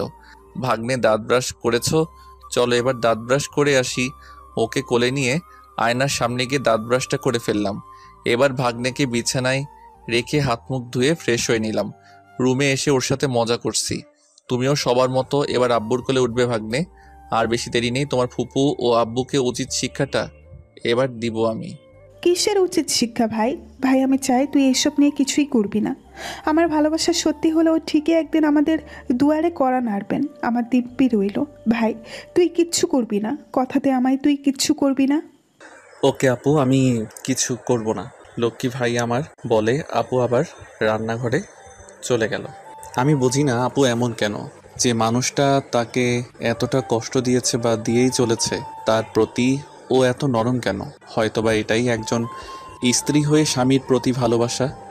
একদিন 2 দিন এইভাবে 3 মাস পার হয়ে গেল, অথচ মাসুদ ভাইয়ার পক্ষ থেকে কোনো সারা শব্দ কিছুই আসলো না। চাতক পাখির ন্যায় আমি আপু চেয়ে রইলাম কবে আসবে ওই দিনটা, তার আশায়। এরই মধ্যে আব্বু এসে একদিন বলল, আমরা এখনো কোথাও একসাথে বেড়াতে যাইনি, চলো সবাই কোথাও একসাথে একদিন ফ্যামিলি পিকনিকে যাই। আব্বুর কথা শুনে আম্মু বলল, ঠিক বলেছো তুমি, আমরা এখনো কোথাও একসাথে বেড়াতে যাইনি। আম্মু আব্বুর সাথে আমিও রাজি হয়ে গেলাম। এখন আপু রাজি হবে কিনা তার পালা। আম্মু আপুকে রাজি করানোর দায়িত্বটা আমায় দিয়ে দিল। আমি আপুর রুমে প্রবেশ করে দেখি ভাগ্নে খেলা করছে আর আপু শুয়ে শুয়ে টিভি দেখছে। ভাগ্নেকে কোলে নিয়ে বলতে লাগলাম, ভাগ্নে আমরা এখনো সবাই একসাথে কোথাও বেড়াতে যাইনি, চলো এবার কোথাও বেড়াতে যাই। সেটা যদি কোনো সমুদ্র সৈকত হয় তবে বেশ মজা হবে ভাগ্নে। তোমার নানা নানি আমি রাজি, এবার তুমি রাজি তো? কবে যাওয়া হবে ভাই? যাক তাহলে ভাগ্নের ওসিলায় যাকে বোঝাতে চেয়েছি সে এবার বুঝেছে। খুব শীঘ্রই আপু, চলো না যাই, আব্বু আম্মু বলছিল। আচ্ছা যাবো আমি, তুই সব আয়োজনটা সেরে ফেল। থ্যাংক ইউ আপু, অনেক খুশি হয়েছি। আমি সব আয়োজন সেরে ফেললাম এবং পরের দিনই আমরা এক সমুদ্র সৈকতে বেড়ানোর উদ্দেশ্যে পাড়ি জমালাম। ঠিক হলো আমরা 3 দিনের ট্যুর দিব। সেই মোতাবেক আমি একটা হোটেলে 3 দিন থাকার উদ্দেশ্যে ল্যাপটপে রুম বুকিং দিলাম। হোটেলে পৌঁছাতে আমাদের রাত হয়ে গেল। রাতে সবাই একসাথে বসে থেকে বেশ মজা করলাম। আব্বু আম্মু যেন গল্পে আসরটা মাতিয়ে দিল। 2টো রুম বুক দিয়েছি, তাই আব্বু আমি এক রুমে ও আরেক রুমে ভাগ্নে সহ আপু আম্মু ঘুমিয়ে পড়ল। ঘুমানোর আগে আপু সবাইকে বলে দিয়েছিল আমরা সবাই যেন সকাল সকাল ঘুম থেকে উঠে পড়ি, কেননা সমুদ্র সৈকতের সকালের সূর্য উড্ডয়ন দৃশ্যটা নাকি বেশ সুন্দর লাগে। তাই আপুর কথা মতো আমরা সবাই সকাল সকাল ঘুম থেকে উঠে পড়লাম। নাস্তা সেরে ফেলে রওনা দিলাম সমুদ্র সৈকতে। বেশ মজা হলো। দুপুর পর্যন্ত আমরা সবাই একসাথে ঘোরাঘুরি করলাম। আপু বলল, ভাই আমরা এখন রুমে ফিরে যাই, আবার বিকেলে আসবো, বিকেলে সূর্যাস্ত দেখতে। সবাই দুপুরের দিকে হোটেলে ফিরে আসলাম। দুপুরের খাবারটা খেয়ে নিয়ে একটু রেস্ট করলাম। বিকাল হয়ে গেলে আমরা সবাই আবার চলে গেলাম সমুদ্র সৈকতে। আমি ভাগ্নেকে কিছু খেলনা জিনিসপত্র কিনে দিব বলে ভাগ্নেকে নিয়ে এক দোকানে গেলাম। দোকানে গিয়ে কিছু খেলনা কিনে চলে আসতে গিয়ে পাশে একটু চোখ যেতে মনে হলো অনু ও মিতুর মতো 2 জন কেউ। কি ব্যাপার, এখানে অনু মিতু কোথা থেকে আসলো? ভালো করে দেখি সত্যি ওরা 2 জন। আসলে আমি পাগল না হলে এটা ভাবি নাকি? না আসার কি আছে, হয়তোবা আমাদের মতোই ওরাও এখানে ঘুরতে এসেছে। যাই হোক চলে আসলাম ভাগ্নে ও আমি সূর্যাস্ত দেখতে। সূর্যাস্ত না দেখে আমি ভাগ্নিকে আপুর কোলে দিয়ে অনু ও মিতুকে খোঁজ করতে চলে আসলাম। ওদের খোঁজ করার উদ্দেশ্যটা হলো ওদের সাথে মাসুদ ভাইয়া এসেছে কিনা তার জন্য। এত মানুষের ভিড়ে খুঁজে পেতে বেশ কষ্ট হলে ওদের 3 জনকে খুঁজে পেলাম এক খাবার হোটেলের সামনে। সম্ভবত রাতের খাবারটি খেতেই ওরা হোটেলে প্রবেশ করেছে বলে মনে হলো। তাই আমি আর এক মুহূর্ত দেরি না করে তাড়াতাড়ি এসে আব্বু আম্মুকে নিয়ে খাওয়ার জন্য ওই হোটেলে যাওয়ার উদ্দেশ্যে যেতে লাগলাম। মাত্র কয়েক মিনিটে আমরা হোটেলটিতে পৌঁছে গেলাম। আপুকে বললাম, তোরা ভিতরে গিয়ে বস, কি খাবো আমি তার অর্ডার দিয়ে আসছি ভিতরে। খাবার অর্ডার করে হোটেলের ম্যানেজারকে বললাম, আচ্ছা একটু আগে এখানে একটি ছেলে ও দুটি মেয়ে যে খেতে এসেছিল ওরা কি ভিতরেই আছে? না তো, ওনারা এইমাত্র খাবারগুলো পার্সেল করে নিয়ে চলে গেল। ও সেট বলে সামনে থাকা একটা টেবিলে থাবা মারলাম। হোটেল ম্যানেজার বলল, কি হলো স্যার? কিছু না, খাবারগুলো একটু তাড়াতাড়ি পরিবেশন করুন। ভিতরে গিয়ে বসুন। সরি, আমি ভিতরে গিয়ে সবার সাথে বসতে আপু বলল, কি হয়েছে ভাই, তোকে এত চিন্তিত লাগছে কেন? কই কিছু না আপু, বুঝি না আমি আপুর থেকে যেন কোনো কিছুই লুকাতে পারি না আমি। ও আমার মুখটা দেখলেই যেন সব বুঝে ফেলে। খাওয়া দাওয়া সেরে সবাই হোটেলে ফিরলাম রাত 8টার দিকে। রুমে ফিরে আমি আজ একটু তাড়াতাড়ি শুয়ে পড়লাম। সকালে ঘুম ভাঙলে উঠে পড়লাম। হোটেলের এক জানালার সামনে যেতে দেখি মাসুদ ভাইয়া গেট দিয়ে বেরিয়ে যাচ্ছে। আমি খুব তাড়াহুড়ো করে সিঁড়ি বেয়ে নামতে গিয়ে কারোর সাথে একটু ধাক্কা খেলাম। কে সেটা না দেখে সরি বলে চলে গেলাম। গেটের কাছে যেতে ততক্ষণে মাসুদ ভাই ওখান থেকে চলে গিয়েছে। খুঁজে না পেয়ে চলে আসছি। হঠাৎ মনে হলো এই হোটেলের গেট দিয়ে মাসুদ ভাইয়া বার হয়ে গেল, তার মানে তো ওই হোটেলেরই কোনো রুমে হয়তো ওনারা উঠেছেন। হোটেল ম্যানেজারকে গিয়ে বললাম, আচ্ছা এই হোটেলে গতকাল কি 2টি মেয়ে ও 1টি ছেলে উঠেছে? ওদের 3 জনের বর্ণনা দিয়ে বললাম। উনি বললেন, ছুটিতে ছিলাম, আজ এসেছি, তাই বলতে পারছি না। স্যার দেখুন, একটু আপনাদের ওয়েবসাইটটি চেক করে দেখুন না, এমন কেউ সিট বুক দিয়েছে কিনা। সিকিউরিটির সাথে কারো কাছে এমন তথ্য দেওয়া হোটেলের নিয়মের বহির্ভূত। আর তাছাড়া আমি এখন আচ্ছা ঠিক আছে বলে আমি রুমে চলে আসলাম। এসে জানালা দিয়ে আবার তাকিয়ে থাকলাম। অনেকক্ষণ তাকিয়ে থাকলাম মাসুদ ভাইয়া আছে কিনা বলে। অনেক সময় পার হয়ে গেলে উনি ফিরলেন না। এত বড় হোটেলে সব রুমে গিয়ে ওদের খুঁজে বের করাও সম্ভব নয়। অনেকে হয়তো বিষয়টা খারাপভাবেই নিবে। একটু পর আব্বু এসে বলল, কি হলো আবির, তুই আজ যাবি না ঘুরতে? আব্বু তোমরা যাও, আমি একটু পরে আসছি বলে আমি দাঁড়িয়ে রইলাম। সবাই বেরিয়ে গেলে আমি বিছানায় বসে ভাবতে লাগলাম, আজ আমার জন্য আপু ও মাসুদ ভাইয়ার মাঝে দূরত্বটা সৃষ্টি হয়েছে। জানি না আমি কবে এই দূরত্বটা ঠিক ঘুচিয়ে দুইজনকে আবার এক করতে পারবো। জানি না আপুর ভাগ্য আমাদের ভাগ্য কি লেখা রয়েছে। আমিও একটু পর চলে গেলাম সমুদ্র সৈকতে। আপুকে ফোন দিয়ে জানতে চাইলাম ওরা কোন জায়গায়। আপু জায়গার নামটি বলল। আপুর সাথে ফোনে কথা বলার সময় পাশ থেকে একটা মেয়ের কণ্ঠ ভেসে আসছিল। মনে হচ্ছিল কণ্ঠটা অনেক চেনা, এর আগেই যেন কণ্ঠটা অনেকবার শুনেছি আমি। যাই হোক আমি চলে গেলাম। একটু দূর থেকে খেয়াল করে দেখছি সবাই গোল হয়ে বসে আছে। তবে আম্মু ও আপু ছাড়াও তৃতীয় কোনো এক মেয়েকে দেখছি যে কিনা আমার ভাগ্নিকে কোলে নিয়ে সবার মাঝখানে বসে আছে। মনে হচ্ছে বেশ গল্প জমিয়েছে, সবাইকে অনেক হাসি খুশি দেখাচ্ছে। কাছে গিয়ে দেখি মেয়েটি আর কেউ নয়, মেয়েটি হলো অনু। আমার উপস্থিতিতে অনু উঠে চলে যেতে চাইলো। আম্মু বসতে বললেও ও একটু কাজের নামে চলে গেল। অনুর সাথে আমার কথা আছে, কিন্তু এখান থেকে এভাবে অনুর পিছু নেওয়া যাবে না, কেননা এখানে আমার পরিবারের সবাই উপস্থিত রয়েছে। তাই আমি বসে পড়লাম। আম্মু আমায় বলতে লাগলো, জানিস বাবা, মেয়েটা বেশ মিষ্টি। একটা মেয়ে কত সুন্দরভাবে সাজিয়ে গুছিয়ে হেসে হেসে কথা বলে।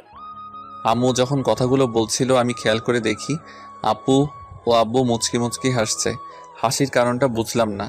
আম্মুর বলা শেষ হলে বললাম, আম্মু বাদ দাও তো, চলো এখন আমরা ঘুরবো। বলে অনেক ঘোরাঘুরি করে সন্ধ্যার দিকে সবাই রুমে ফিরলাম। একটু ফ্রেশ হয়ে বসে থেকে অফিসের এক ম্যানেজারের সাথে কথা বলছি।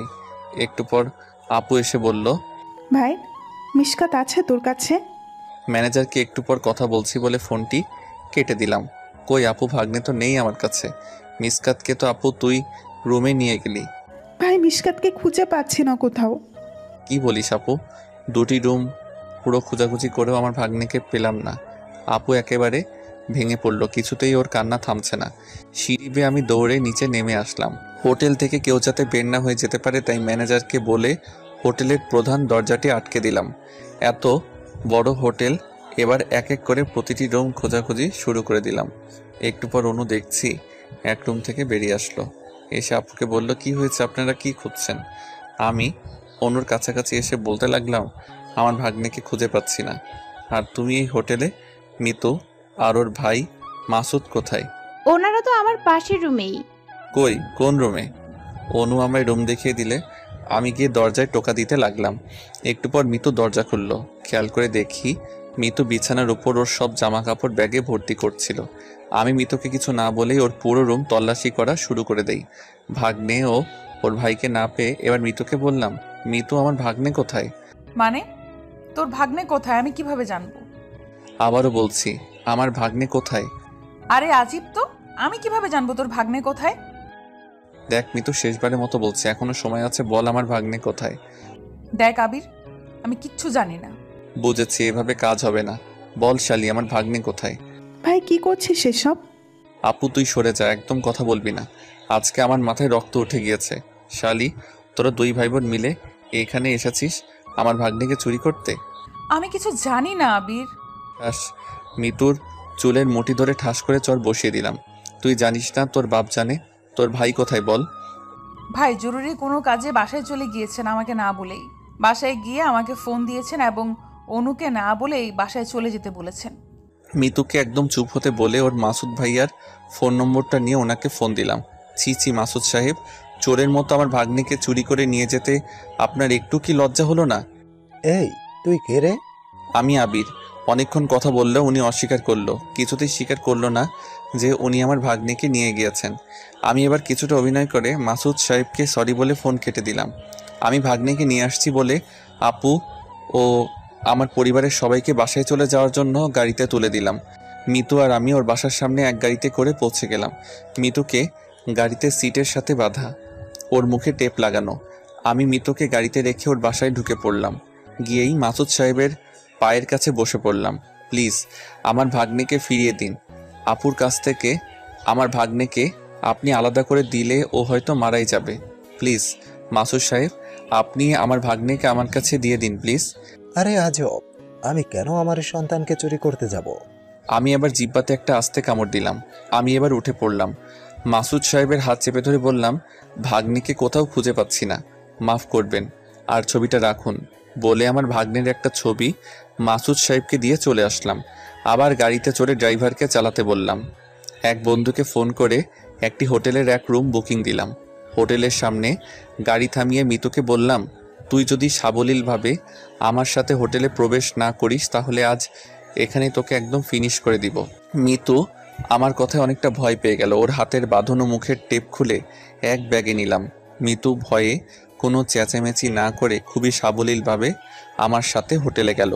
হোটেলের রুমে ঢুকে মিতুকে আবার পূর্বের ন্যায় বেঁধে বেডের সাথে রাখলাম। শালি, অনেক জ্বালিয়েছিস আমায়। আজ যদি আমার ভাগ্নিকে খুঁজে না পাই তাহলে এই হোটেলেই তোকে মেরে নদীর জলে ভাসিয়ে দিব আমি। তোর ভাইকে উচিত শিক্ষা দিব আমি।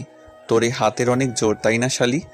দেখা দেখি আজ তোর হাতের কত জোর। তোর মাথায় তো অনেক বুদ্ধি। ওই দিন আমাকে মিথ্যা জালে ফাঁসিয়ে আমার বোনের সংসারটা ভেঙেছিলি। আজ দেখি তোর মাথায় কত বুদ্ধি, পালিয়ে দেখাস তুই এই হোটেল থেকে। মিতুকে খাটের সাথে বেঁধে একটু পাশে এসে বাসায় আপুর কাছে ফোন দিলাম। ফোন ধরে আপুর কান্না ভেজা কণ্ঠ ভেসে আসলো। আরে আপু, তুই কাঁদিস না, ভাগ্নের খোঁজ তো পেয়ে গিয়েছি আপু। কি বলিস ভাই, সত্যি? আপু সত্যি খোঁজ পেয়ে গিয়েছি। ভাগ্নেকে কিডন্যাপ করেছে মাসুদ ভাইয়ের ভাড়াটে করা কিছু সন্ত্রাসীরা। 5 লক্ষ টাকা ওরা মুক্তিপণ দাবি করেছে। আমি যত তাড়াতাড়ি পারি ওদের টাকা দিয়ে ভাগ্নেকে নিয়ে আসছি। আর আপু শোন, এই খবর যেন কারো কানে না যায়, নইলে ওরা ভাগ্নের ক্ষতি করবে বলেছে। আপু তুই ভাবিস না, আমি যে কোনো মূল্যে ভাগ্নেকে নিয়ে বাসায় ফিরবো। রাখি আপু, বলে ফোনটা কেটে দিলাম। মিথুর কাছে আসতে ও বড় বড় চোখে আমার দিকে তাকালো। আমি ওর মুখের টেপটি খুলে দিলাম। আবির, এগুলো কি? তুমি না বললে আমার ভাই তোমার ভাগ্নিকে চুরি করে নিয়ে গিয়েছে? মিসেস মিতু। তাহলে এখন আবার তোমার আপুকে ফোন দিয়ে এসব কি বললে? আমি একটা হাসি দিলাম। আবির, এগুলো কি হচ্ছে? তোমার ভাগ্নিকে কিডন্যাপারটা তুলে নিয়ে গিয়েছে আর আমায় এইভাবে নিয়ে এসে বেঁধে রেখেছো কেন? আমি আবার হাসি দিলাম। আমার ভাগ্নেকে তোমার ভাই চুরি করে নিয়ে গেছে, এটা হোটেলের সবাই জানে। আমার ভাগ্নে কিডন্যাপ হয়েছে, এটা তুমি, আমি, আপু আর আমার পরিবার জানে। কিছুই বুঝছো না তো মিস মিতু? মিতু মাথা নাড়িয়ে জানালো না, ও বুঝছে না। গুড মিস মিতু, 2 দিন এভাবে থাকলেই সব বুঝতে পারবে। একটু পর অনু ফোন দিলে আমি মিতুর মুখে আবার টেপ লাগিয়ে দিয়ে দরজা লক করে বাহিরে আসলাম। আবির মিসকাত তো কান্না করছে অনেক। অনু, তুমি এক কাজ করো, ওকে কিছু খাবার খাওয়াও আর তুমি মাথাটা ওর সামনে দাও। অদ্ভুত হলেও সত্যি, আমার ভাগ্নে 2 সেকেন্ডের মধ্যে ওর কান্না থামিয়ে দিবে তোমার চুল ও কান টেনে। আমার কথা মতো অনু তাই করলো এবং মিসকাত কান্না থামালেও কিছুটা হয়তো অবাক হয়ে গেল। আচ্ছা অনু, তুমি ওকে দেখে শুনে রেখো বলে ফোনটা কেটে দিলাম। আপনারা ভাবছেন এসব কি হচ্ছে, চলুন আপনাদের সব খুলে বলা যাক। আসলে আমার ভাগ্নেকে কেউ কিডন্যাপ বা মাসুদ সাহেব চুরি করেননি। ওই দিন রাতে আমার ঘুম আসছিল না, তাই হোটেলের বাইরে পায়চারি করতে করতে একসময় ছাদে চলে যাই। ছাদে গিয়ে এত রাতে অনুর মতো কাউকে এত রাতে ছাদে বসে থেকে কাঁদতে দেখে আমি কিছুটা অবাক ও ভয় পেয়ে যাই। সাহস নিয়ে অনুর কাছে গেলে দেখি আসলেই অনুই ওটা। আমাকে দেখেই অনু আমার কাছে ক্ষমা চায়, আমি ওকে ক্ষমা করে দেই। এরপরই আমরা অনুর রুমে আসি। রুমে এসে মাসুদ ভাইয়ার ভুল ভাঙানো ও শিক্ষা দেওয়া, মিতুকে ওর কর্মের উপযুক্ত ফল পাওয়ানোর ব্যবস্থা করার জন্যই এই প্ল্যানটা করি। অনু ওর আব্বুকে ফোন করে কৌশলে মাসুদ সাহেবকে বাসায় নিয়ে যায়। এরপরই আমার ভাগ্নেকে অনুর রুমে রেখে আসি আর মাসুদ ভাইয়া ও আমার পরিবারের কাছে এই নাটকটা সাজাই। আমার এসবের মূল উদ্দেশ্য হলো ওদের 2 ভাই বোনকে উচিত শিক্ষা দেওয়া। মাসুদ ভাইয়া জানবে আমার ভাগ্নের সাথে ওর বোনও কিডন্যাপ হয়েছে, আর আমাকে যাতে সন্দেহ না করে এই জন্য ফোন করে এসব বলি ও ওনার বাসায় গিয়ে নাটকটা করে আসি। একদিকে নিজের বোন, অন্যদিকে সন্তান, দুজনকে হারিয়ে অবশ্যই মাসুদ ভাই কিছুটা শিক্ষা পাবে। একা হয়ে যাবেন উনি। তখনই আমি আপুকে নিয়ে আসল খেলাটি জমিয়ে দিব। আমি জানি না এই প্ল্যানে ঠিক কতটা সফল হব, তবে ওদের 2 ভাই বোনকে কতটা হেনস্থা করব তা হয়তো ওরা ভাবতেও পারবে না। বাজারে চলে আসলাম। এসে আমি কিছু খেয়ে নিলাম, সাথে করে 1 প্লেট ভাত, মরিচের গুঁড়া ও 1 বোতল পানি নিয়ে আবার হোটেলে গেলাম। রুমে ঢুকে মিতুর 1 হাত ও মুখের টেপ খুলে দিয়ে ওকে খেয়ে নিতে বললাম। মিতু ভেবেছে ওর জন্য ভালো দামি খাবার এনেছি। খাবারের প্যাকেটটি তাড়াহুড়ো করে খুলে দেখতেই ও আমার দিকে অবাক দৃষ্টিতে তাকালো। কি দেখছিস কাল নাগিনী? সবে মাত্র শুরু, আরও কত কিছু দেখবি। তুই কি ভেবেছিলি আমার এতটা ক্ষতি করে বেঁচে যাবি তুই? আমি তোকে কিছুই বলবো না, সব ভুল ভেবেছিস কাল নাগিনী, সব ভুল। আমি শুধু উপযুক্ত সময় ও সুযোগের অপেক্ষায় ছিলাম। আজ সময় ও সুযোগ দুটাই এসে গিয়েছে। এই কয়দিনে তোর জীবনটা আমি বিষিয়ে দিব। একটু পর মিতুর ফোন বেজে উঠল। ফোন রিসিভ না করে কেটে দিলাম এবং আপনার বোন ও সন্তান আমাদের কাছে বন্দি রয়েছে বলে ফোন বন্ধ করে দিলাম। মিতু খাবার না খেয়ে চোখের জল ফেলতে ফেলতে শুয়ে পড়ল। আমিও একপাশে শুয়ে পড়লাম। মাঝরাতে খচর মচর শব্দ হচ্ছে, তাই আমার ঘুম ভেঙে গেল। তাকিয়ে দেখি মিতু ওই মরিচের গুঁড়া দিয়েই ভাত মাখিয়ে খাচ্ছে। আমি আবার চোখ বুজে ভাবছি, কেন শালি খাবি না বলে এখন খাচ্ছিস কেন? মিতু খেতে থাকলো আর আমি ঘুমিয়ে পড়লাম। সকালে ঘুম থেকে উঠে দেখি মিতুর অবস্থা অনেকটা নাজেহাল, তাই ওকে এবার মুক্ত করে দিলাম। মিতু কান্না করে চলেছে। আমি ওকে কান্না থামাতে বললেও আমার কথা শুনছেই না, তাই দেখে আমি এবার মিতুকে এক ধমক বসিয়ে দিলাম। ও আমার ধমক শুনে অনেকটা ভয়ে গুটিয়ে গেল। মিসেস মিতু, এইটুকু কষ্ট পেয়ে এতটা কান্না করছো? একবার ভেবে দেখো তো আমার আপুটা ওই দিন কেমনটা কেঁদেছিল। আপু আজও আড়ালে তোমার ভাইয়ের জন্য চোখের জল ফেলে। মেনে নিতেছি যে দোষটা আমারই ছিল, কিন্তু সেই দোষে তুমি আমার আপুর সংসারটা কেন ভেঙে দিলে? আবির, আমি ওই দিন এমনটা করেছিলাম তোমার আপুর সংসার ভাঙতে নয়, তোমার উপর রাগ হয়েছিল আর ভাইয়ার হাত থেকে বাঁচতে। বাহ মিতু বাহ, আমাকে 1 মাস জেল খাটিয়েও কি তোমার আমার উপরে জমে থাকা প্রতিশোধের নেশাটা মিটে নাই যে তুমি পরবর্তীতে আবার এভাবে প্রতিশোধ নিয়েছিলে? আমার কথার উত্তর না দিয়ে মিতু চুপ করে কাঁদতেই থাকলো। মিতু, তোমাকে যেদিন অপু ডিভোর্স দিয়েছিল সেদিনও কি তুমি বুঝেছিলে না একটা মেয়েকে স্বামী ডিভোর্স করলে তার কতটা কষ্ট হয়? সেদিন কি পারতে না তোমার ভাইয়াকে সবটা খুলে বলতে? সাহস পাইনি ভাইয়াকে সব খুলে বলার। তোমার উপর প্রতিশোধ নিতে গিয়ে আমি নিজেই সেই প্রতিশোধের আগুনে জ্বলে পুড়ে গিয়েছি। তুমি আমার পিছু হাঁটা ছেড়ে দিয়েছ। ভাইয়াকে সব বলে ভাইয়াও যদি আমাকে ছেড়ে দিত তখন আমি কোথায় যেতাম? একটা লম্পটকে আমি ভালোবেসে আমি হারিয়েছি আমার মায়ের মতো ভাবির আদর, হারিয়েছি আমি তোমার মতো একজন বেস্ট ফ্রেন্ডকে। তোমার চরিত্রের দাগ লাগাতে ও ভাবির সংসারটা ভাঙতে গিয়ে আজ আমারই সংসারটা ভেঙে গিয়েছে, আমারই চরিত্রে কলঙ্কের দাগ লেগে গেছে। আজ বুঝেছি পাপ কাউকেই ক্ষমা করে না। আবির, তুমি আমাকে একটা সুযোগ দাও প্লিজ। আমি কথা দিচ্ছি আমি বাসায় ফিরে ভাইয়াকে সব কথা খুলে বলবো। এতে ভাইয়া আমাকে যা শাস্তি দিবে আমি সব শাস্তি মাথায় পেতে নেব। আমাকে এই সুযোগটি দাও প্লিজ আবির। আচ্ছা ঠিক আছে মিতু, যাও ফ্রেশ হয়ে এসো, আমরা আজই বাসায় ফিরবো বলে আমিও রেডি হতে চলে গেলাম। অনুকে ফোন করে আমার বাসায় চলে আসতে বললাম। আমি আর মিতু ওর বাসার দিকে রওনা দিলাম। মিতুর বাসায় পৌঁছে গেলাম। সারা বাড়ি খুঁজেও মিতুর ভাই মাসুদ ভাইয়াকে পেলাম না। মিতুকে ওর ভাইয়াকে ফোন দিতে বললাম। মিতু মাসুদ ভাইয়াকে ফোন দিলে উনি ফোন উঠাচ্ছে না। মিতুকে রেখে আমি বাসার দিকে রওনা হয়ে গেলাম। বাসায় আসতেই আপু আমার কাছে দৌড়ে আসলো। ও ভাই, আমার বুকের মানিকটা কোথায়? তুই না বললি মিশকাতকে নিয়ে বাসায় ফিরবি? আমি কিছু বলার আগেই আপু আমাকে জড়িয়ে ধরে কান্না শুরু করে দিল। আপুকে শান্ত করে বললাম, আপু কাঁদিস না, আর কিছুক্ষণের মধ্যেই ভাগ্নেকে নিয়ে অনু বাসায় ফিরবে। ভাগ্নে অনুর হেফাজতে আছে। ভাই, তুই আমাকে মিথ্যা সান্ত্বনা দিস। আমি জানি তুই আমাকে মিথ্যা আশ্বাস দিচ্ছিস রে ভাই। সত্যি করে বল না ভাই, মিশকাতের কি হয়েছে? বুঝলাম আপুকে এভাবে বলে বিশ্বাস করানো যাবে না, তাই ফোন বের করে অনুকে ফোন দিলাম। হ্যালো অনু, মিসকাত তোমার কাছে আছে না? আপুকে একটু বলো তো অনু, তুমি যে মিসকাতকে নিয়ে আমাদের বাসায় আসছো। ফোনটা এবার আপুকে দিলাম। অনু আপুকে সব বললেও আপু তবু যেন বিশ্বাস করলো না। তাই আমি অনু এগিয়ে নিয়ে আসছি বলে একটু এগিয়ে বাস স্ট্যান্ডের দিকে যেতে লাগলাম। রাস্তায় হঠাৎ আপুর সাথে দেখা হয়ে গেল। আবির, কেমন আছো? আছি, এই তো। তুমি কেমন আছো আপু? এই কোনো রকম আবির। তা মিতু কেমন আছে? আর তোমরা কবে বিয়ে করছো আবির? মানে অপু, এসব কি বলো তুমি?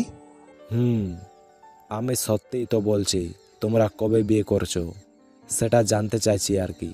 দেখো আপু, আমি কেন মিতুকে বিয়ে করতে যাব? মিতু তোমায় ভালোবাসে তাই। ভালোবাসে মানে এসব কি বলছো তুমি? আমি তো কিছুই বুঝছি না।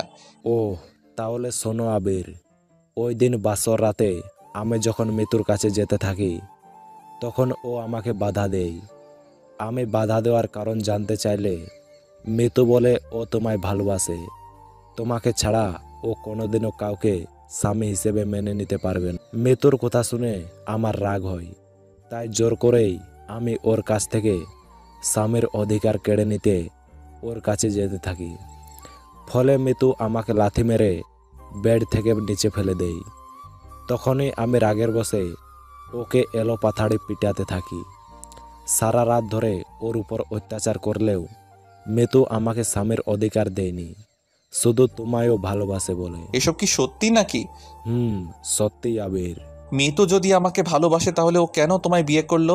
ওর ভাইয়ের চাপে আর আমার কাছে ওর কিছু অপ্রীতিকর পিক থাকায়, যার জন্য মিতু ভয়েই আমাকে বিয়ে করতে রাজি হয়েছিল। আচ্ছা তা না হয় মানলাম, কিন্তু মাসুদ ভাইয়া কেন তোমার সাথে মিতুকে বিয়ে দিতে রাজি হলেন? কেননা মিতুর ভাই জানতে পেরে গিয়েছিল মিতু তোমাকে ভালোবাসে, তাই ওই দিন উনি আমার সাথে মিতুকে বিয়ে দিতে রাজি হয়ে গিয়েছিল। আচ্ছা আবির, এখন আমি আসি, আর দোয়া করি তোমরা সুখী হও। বলে অপু চলে গেল। আমি রাস্তার একপাশে গিয়ে দাঁড়িয়ে কিছুক্ষণের জন্য ভাবতে থাকলাম যে মাসুদ ভাইয়া একদিন মিতুকে অপুর হাত থেকে বাঁচাতে আপুকে দিয়ে অভিনয় করিয়ে নিবে, অপুকে জেলে দিয়েছিল, অথচ আবার সেই অপুর হাতেই মিতুকে তুলে দিতে ওই দিন যেন উনি একটু দ্বিধাবোধ করেননি। কারণটা হলো শুধু মিতু আমাকে ভালোবাসে বলে। আজ যেন বেশ কিছু সংকোচ বেঁধেছে আমার মনে। মিতু যদি একসময় অপুকেই ভালোবাসতো তাহলে সে কিভাবে আবার আমাকে ভালোবাসতে পারে বুঝছি না। আবার মাসুদ ভাইয়াও মিতুর সাথে এটা কেন করলো সেটাও যেন আজ অপরিষ্কার আমার কাছে। আর কি অপুর চেয়ে খারাপ ছেলে ছিলাম? আমি কি অপুর চেয়ে খারাপ ছেলে ছিলাম নাকি যে মাসুদ ভাই মিতুকে জোর করে অপুর সাথে বিয়ে দিলেন? জানি না। এসব সংকোচ কিভাবে দূর হবে আমার মন থেকে। দেখি অনুকে ফোন দিয়ে ও কত দূর আর কতক্ষণ লাগবে আসতে। ফোন বের করে অনুকে ফোন দিলাম। অনু, কোথায় তুমি? আর কতক্ষণ লাগবে আসতে? আবির, আর আধা ঘন্টার মতো লাগবে। অনু, তোমায় আসতে তো এত সময় লাগার কথা নয়। আবির, আমরা ট্রাফিক জ্যামে আটকে পড়েছিলাম, তাই দেরি হচ্ছে আর কি। ও, তা ভাগ্নে কি করছে? ও আমার কোলে ঘুমাচ্ছে, কিছুক্ষণ আগে কিছু খাওয়ালাম, এখন ঘুমাচ্ছে। আচ্ছা তাহলে ভালো করে এসো। আমি বাস স্ট্যান্ডে আছি, বাস থেকে নেমেই ফোন দিও। আচ্ছা, বাস থেকে নেমেই তোমায় ফোন দিব বলে অনু ফোন কেটে দিল। আমি এক চায়ের দোকানের পাশে চা অর্ডার করে দাঁড়িয়ে আছি। একটু পর দোকানদার চা নিয়ে এসে আমার হাতে দিল। আমি চায়ের কাপ মুখে দিতে যাব কি অমনি কেউ কিছু একটা দিয়ে চায়ের কাপে বাড়ি বসিয়ে দিল। আমি লাফ মেরে উঠলাম।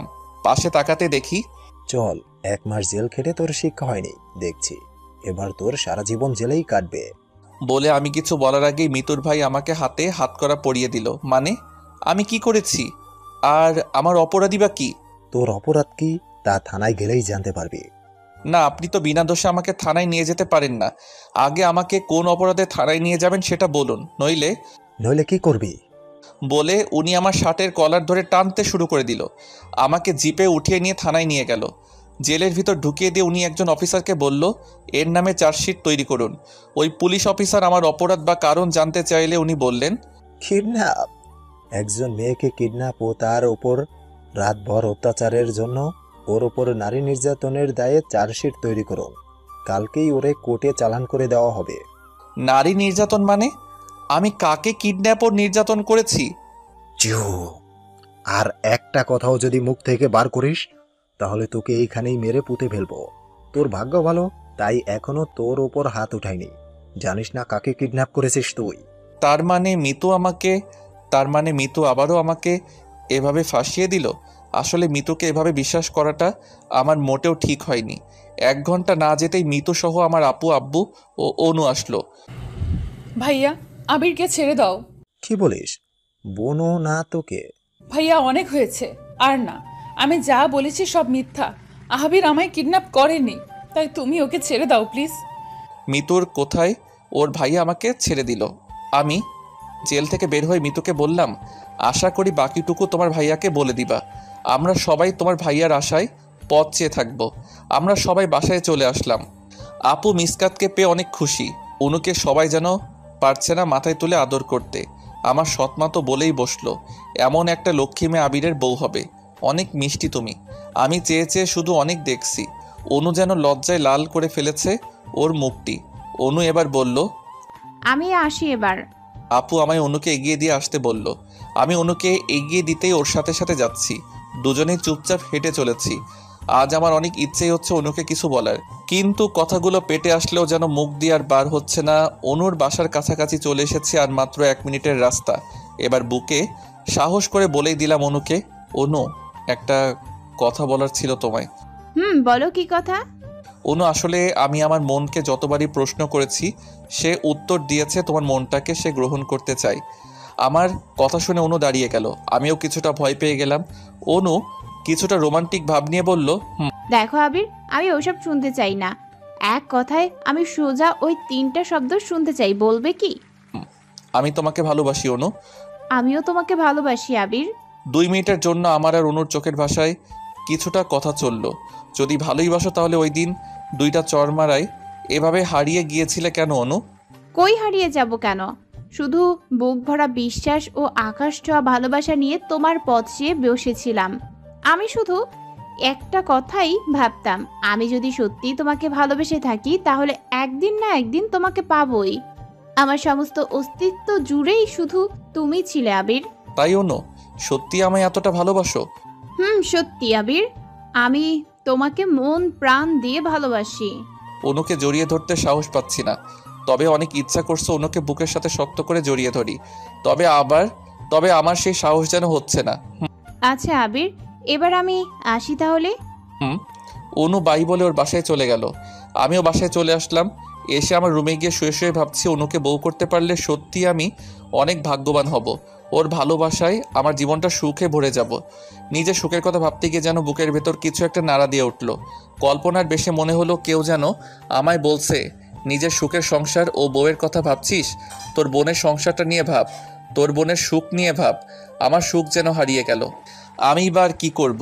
এত চেষ্টার পরও মাসুদ ভাইয়া যদি আপুকে মেনে না নেয় তাহলে আর কি করব? আর কি করতে পারি? আপু, আমি কি করতে বাদ রেখেছি? কত পথই না অবলম্বন করলাম, তবুও কাজ হলো না। একটিবারের জন্য উনি যেন আপুর কথা ভাবেননি ওনার এমন একটা নিষ্পাপ সন্তানের কথা।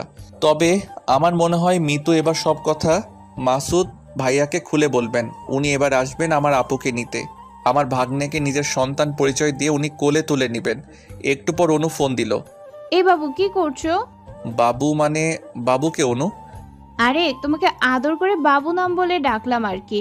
আমি হাসবো না কাঁদবো বুঝছি না। বাবু বলে বিএফকে কেউ ডাকে নাকি? বাবু বলে তো নিজের সন্তানকে বলে ডাকে। হায় রে যুগ, হায় রে ভালোবাসা। এই বাবু, কি হলো? তোমার কথা বলছো না কেন তুমি? অনু দেখো, এসব ভাষায় আমায় ডাকবা না তো, এটা শুনতে আমার ভালো লাগছে না। আমাকে আর বাবু বলে ডাকবা না তুমি। আচ্ছা আচ্ছা, ঠিক আছে, তুমি তাই বলে রাগ করো না। আমি আর পরবর্তীতে তোমায় বাবু বলে ডাকবো না, কেমন? ধন্যবাদ। অনুর সাথে আমার কিছুক্ষণ কথা চলল। রাতে সবার সাথে খাবার খেতে বসলাম। খাওয়া শেষ হলে ভাগ্নের সাথে একটু মজা করলাম। একটু পর রুমে এসে ঘুমিয়ে পড়লাম। সকালে ঘুম থেকে উঠে ফ্রেশ হয়ে নিয়ে হালকা নাস্তা করে অফিসে গেলাম। সারাদিনে অফিসে থাকা অবস্থায় অনু যে কতবার আমাকে ফোন করলো তার হিসাব নেই। বাসায় ফিরে অনুকে ফোন করতেও আমাকে কিছু কথা শোনালো। একে তো সারাদিন অফিসে থাকা, আবার বাসায় না আসতেই জিএফের বকা। ফোন কেটে দিয়ে আমি ফোনটা বন্ধ করে রেখে দিলাম। আপুর রুমে গিয়ে দেখি ভাগ্নে বসে থেকে খেলা করছে।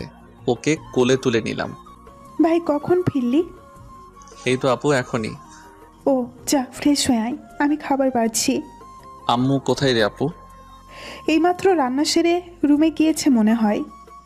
আচ্ছা আপু, তুই তাহলে খাবার বাড়তে থাক, আমি একটু আম্মুর কাছ থেকে আসছি। আচ্ছা ভাই, আসলে এই কয়েকটা দিন আম্মুকে আমি সময় দেইনি, ঠিক মতো ওনার সাথে কথা হয়নি। মনটা কেমন যেন করছিল, তাই আজ ওনার রুমে গেলাম। কিন্তু রুমে গিয়েই একটা বোকার পরিচয় দিলাম, যাতে মনে হয় উনি কিছুটা কষ্ট পেল। আসবো আম্মু? উনি কিছু না বলে আমার দিকে অবাক দৃষ্টিতে তাকিয়ে বলল, বাবা, তোর মায়ের ঘরে আসতে পারমিশন লাগবে তোর? না মানে আসলে আম্মু, তোমার সাথে বেশি সময় কথাই হয় না, তাই আসলাম গল্প করতে। অফিস থেকে কখন এসেছিস? খাওয়া দাওয়া হয়েছে? এখনই আম্মু। আপু খাবার বাড়ছেন, খাবো একটু পরেই।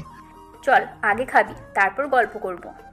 আম্মুর সাথে খাবার টেবিলে চলে গেলাম। সবাই মিলে খাওয়া দাওয়া সারলাম। খাওয়া শেষ হলে সবাই বসলাম গল্প করতে।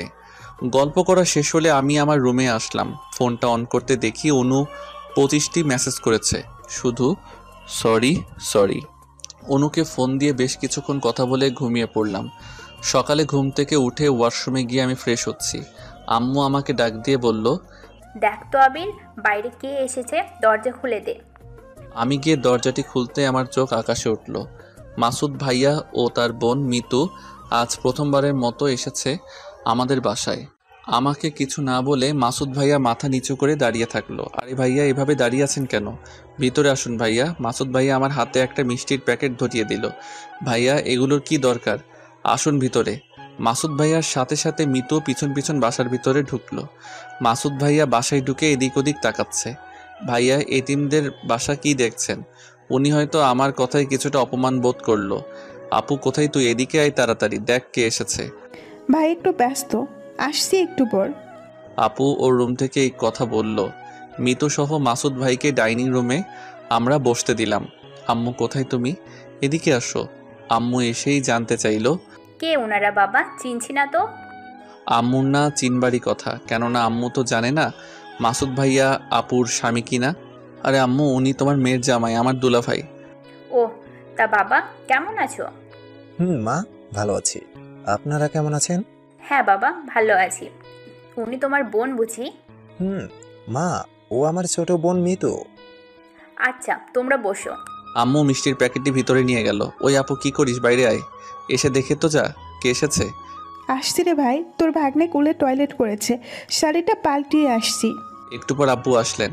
আব্বুকে দেখে মাসুদ ভাইয়া দাঁড়িয়ে সালাম দিলেন। আব্বুকে সালাম দেওয়া দেখে আমি কিছুটা অবাক হলাম, কেননা আম্মু আসলে উনি সালাম দেয়নি, আর না দেবারই কথা। উনি তো আম্মুকে চিনতেন না। তা কেমন আছো? ভালো আছি আব্বা, আপনি কেমন আছেন? এই আল্লাহ রেখেছে ভালোই। তা উনি বুঝে তোমার বোন? আব্বা, ও আমার ছোট বোন মিতু। ও, লাবণ্যের মুখে একদিন শুনেছিলাম তোমার নাকি বিয়ে হয়েছে। তা তোমার বরকে নিয়ে আসলে না যে? আমি এবার জিব্বাতে কামড় দিয়ে বলছি, গুড আব্বু, একেবারে বাস। আব্বুর কথা শুনে মিতুর উঁচু মুখটা নিচু হয়ে গেল। আরে লজ্জা পাওয়ার কি আছে? এরপর আবার আসলে তোমার বরকে নিয়ে আসবা, কেমন? আম্মু নাস্তা নিয়ে আসলেন। মাসুদ ভাইয়া ও মিতুকে নাস্তা এগিয়ে দিয়ে আমি একটু আপুর রুমের দিকে এগিয়ে গেলাম। কিরে আপু, কখন থেকে ডাকছি তোকে, চল বাহিরে, তোর জন্য সারপ্রাইজ আছে আজকে।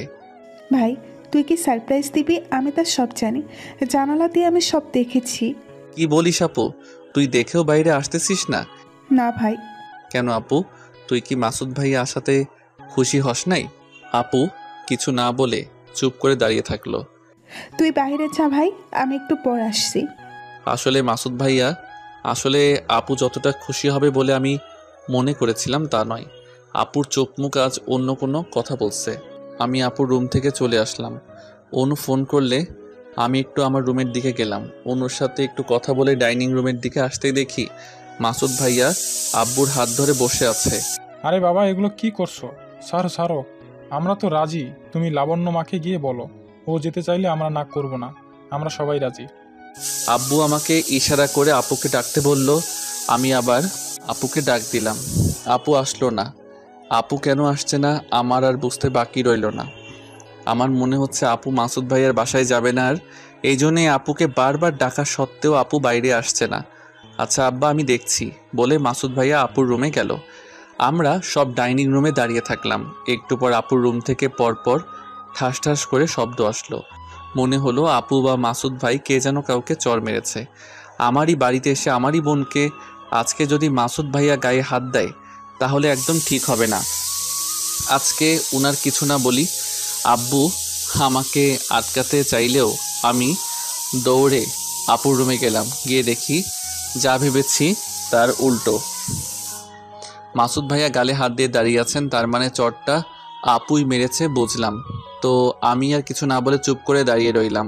তুমি বেরিয়ে যাও এই বাড়ি থেকে, তোমার মুখ আমি দেখতে চাই না। মাসুদ ভাইয়া আপুকে কিছু না বলে আমার দিকে চাইলো। আপু এগুলো কি বলছিস? আর তুই ভাইয়াকে চর? ভাই তুই এখানে আশা করি কথা বলবি না। যার যা প্রাপ্য আমি সেটাই তাকে বুঝিয়ে দিয়েছি। ওনাকে বল এক্ষুনি চলে যেতে। আব্বু আম্মু আপুকে বোঝাতে চাইলেও আপু কারো কথা শুনলো না। আজকে আপুকে দেখে আমি কিছুটা ভয় পেয়ে গেলাম, কেননা ওর এমন রাগ আমি কোনো দিনও দেখি নাই। সবার শেষে মিতু আসলো। ভাবি, ভাইয়ার কোনো দোষ নেই, সব দোষ আমার। ভাবি তুমি ভাইয়াকে সাজা দিও না, আমাকে দাও, আমার পাপের সাজা আমাকে দাও প্লিজ। আবির আমি তোকে কি বলেছি, বললাম না ওনাদের চলে যেতে বল, নয়তো ওই দিনের মতো আমিও আজ বলতে বাধ্য হব যে না গেলে ঘাড়ে ধাক্কা মেরে বাহির করে দিব। এবার মাসুদ ভাইয়া ও মিতু আর অপেক্ষা না করে চোখে জল মুছতে মুছতে বাড়ি থেকে বেরিয়ে গেলেন। আব্বু ও আম্মু ওদের পিছু পিছু গেল। আপু এটা তুই কি করলি আপু? ওনাদের এইভাবে অপমান না করলেও পারতি আপু। কেন ভাই, ওই দিনের কথা কি তুই ভুলে গিয়েছিস? ওই দিন তোকে আমাকে কত অপমান করেছিলেন উনি, মনে নেই তোর? ওনার পা অব্দি ধরেছিলাম, তার বিনিময়ে কি পেয়েছিলাম ভাই? কপালে লাথি চুটেছিল, ভুলে গেছিস সব ভাই? তুই ভুলে গেলেও আমি ভুলি নাই রে ভাই। না আপু, আমি কিছুই বলি নাই, তবে ওনারা তো সব পাপের সাজা পেয়েছেন। মিতু তো কম কষ্ট পায়নি। তোর উচিত ছিল ওনার বাসায় না গেলেও ওনাকে ভালোভাবে বলা। এরপর কি উনি আর আমাদের বাসায় আসবেন? আমার তো মনে হয় না আপু উনি আর আসবেন। আসবে না মানে? ও ঠিকই আসবে ভাই। ওর চোখের ভাষা এতদিন যা বলতো আজ তার উল্টোটা বলছে। ও ঠিকই আসবে আবার, তুই দেখে নিস। আচ্ছা আপু, তাই যেন হয়। ভাগ্নেকে নিয়ে আপুর রুম থেকে আমি চলে আসলাম। ভাগ্নেকে আমার বেডে বসে দিয়ে বলছি, তোমার আব্বুকে আজকে দেখলে ভাগ্নে? তুমি বড় হতভাগা ভাগ্নে, তোমার আব্বুকে এত কাছে পেয়েও আজকে ওনার কোলে চড়তে পারলে না। মনে মনে বলছি, আপু যা করেছে বেশ করেছে। আজ মাসুদ ভাইয়া উচিত শিক্ষা পেয়েছে। এই অপমান সহ্য করে উনি যদি আবার আপুকে নিতে আসেন তবেই বুঝবো উনি আপুকে সত্যি এখনো ভালোবাসেন। একটু পর আবার অনু আমাকে ফোন করলো। ওই কি করছো? অনু, তোমার সাথে রাতে কথা হবে, এখন একটু খারাপ লাগছে। খারাপ লাগছে কেন আবির? কি হয়েছে তোমার? আরে কিছু না, রাখো তো তুমি। ওই বলো প্লিজ, কি হয়েছে? আরে মাসুদ ভাই আপুকে নিতে এসেছিলেন, কিন্তু আপু উনাকে অপমান করে তাড়িয়ে দিয়েছেন। ও আচ্ছা, বুঝলাম। এখন রাখো তুমি, রাতে কথা হবে। ফোন কেটে দিলাম। একটু পর দেখি আপুর রুম থেকে কান্নার শব্দ ভেসে আসছে। ভাগ্নেকে কোলে নিয়ে আপুর রুমে গিয়ে দেখি আপু কাঁদছে। আপু কি হয়েছে তোর, কাঁদছিস কেন তুই?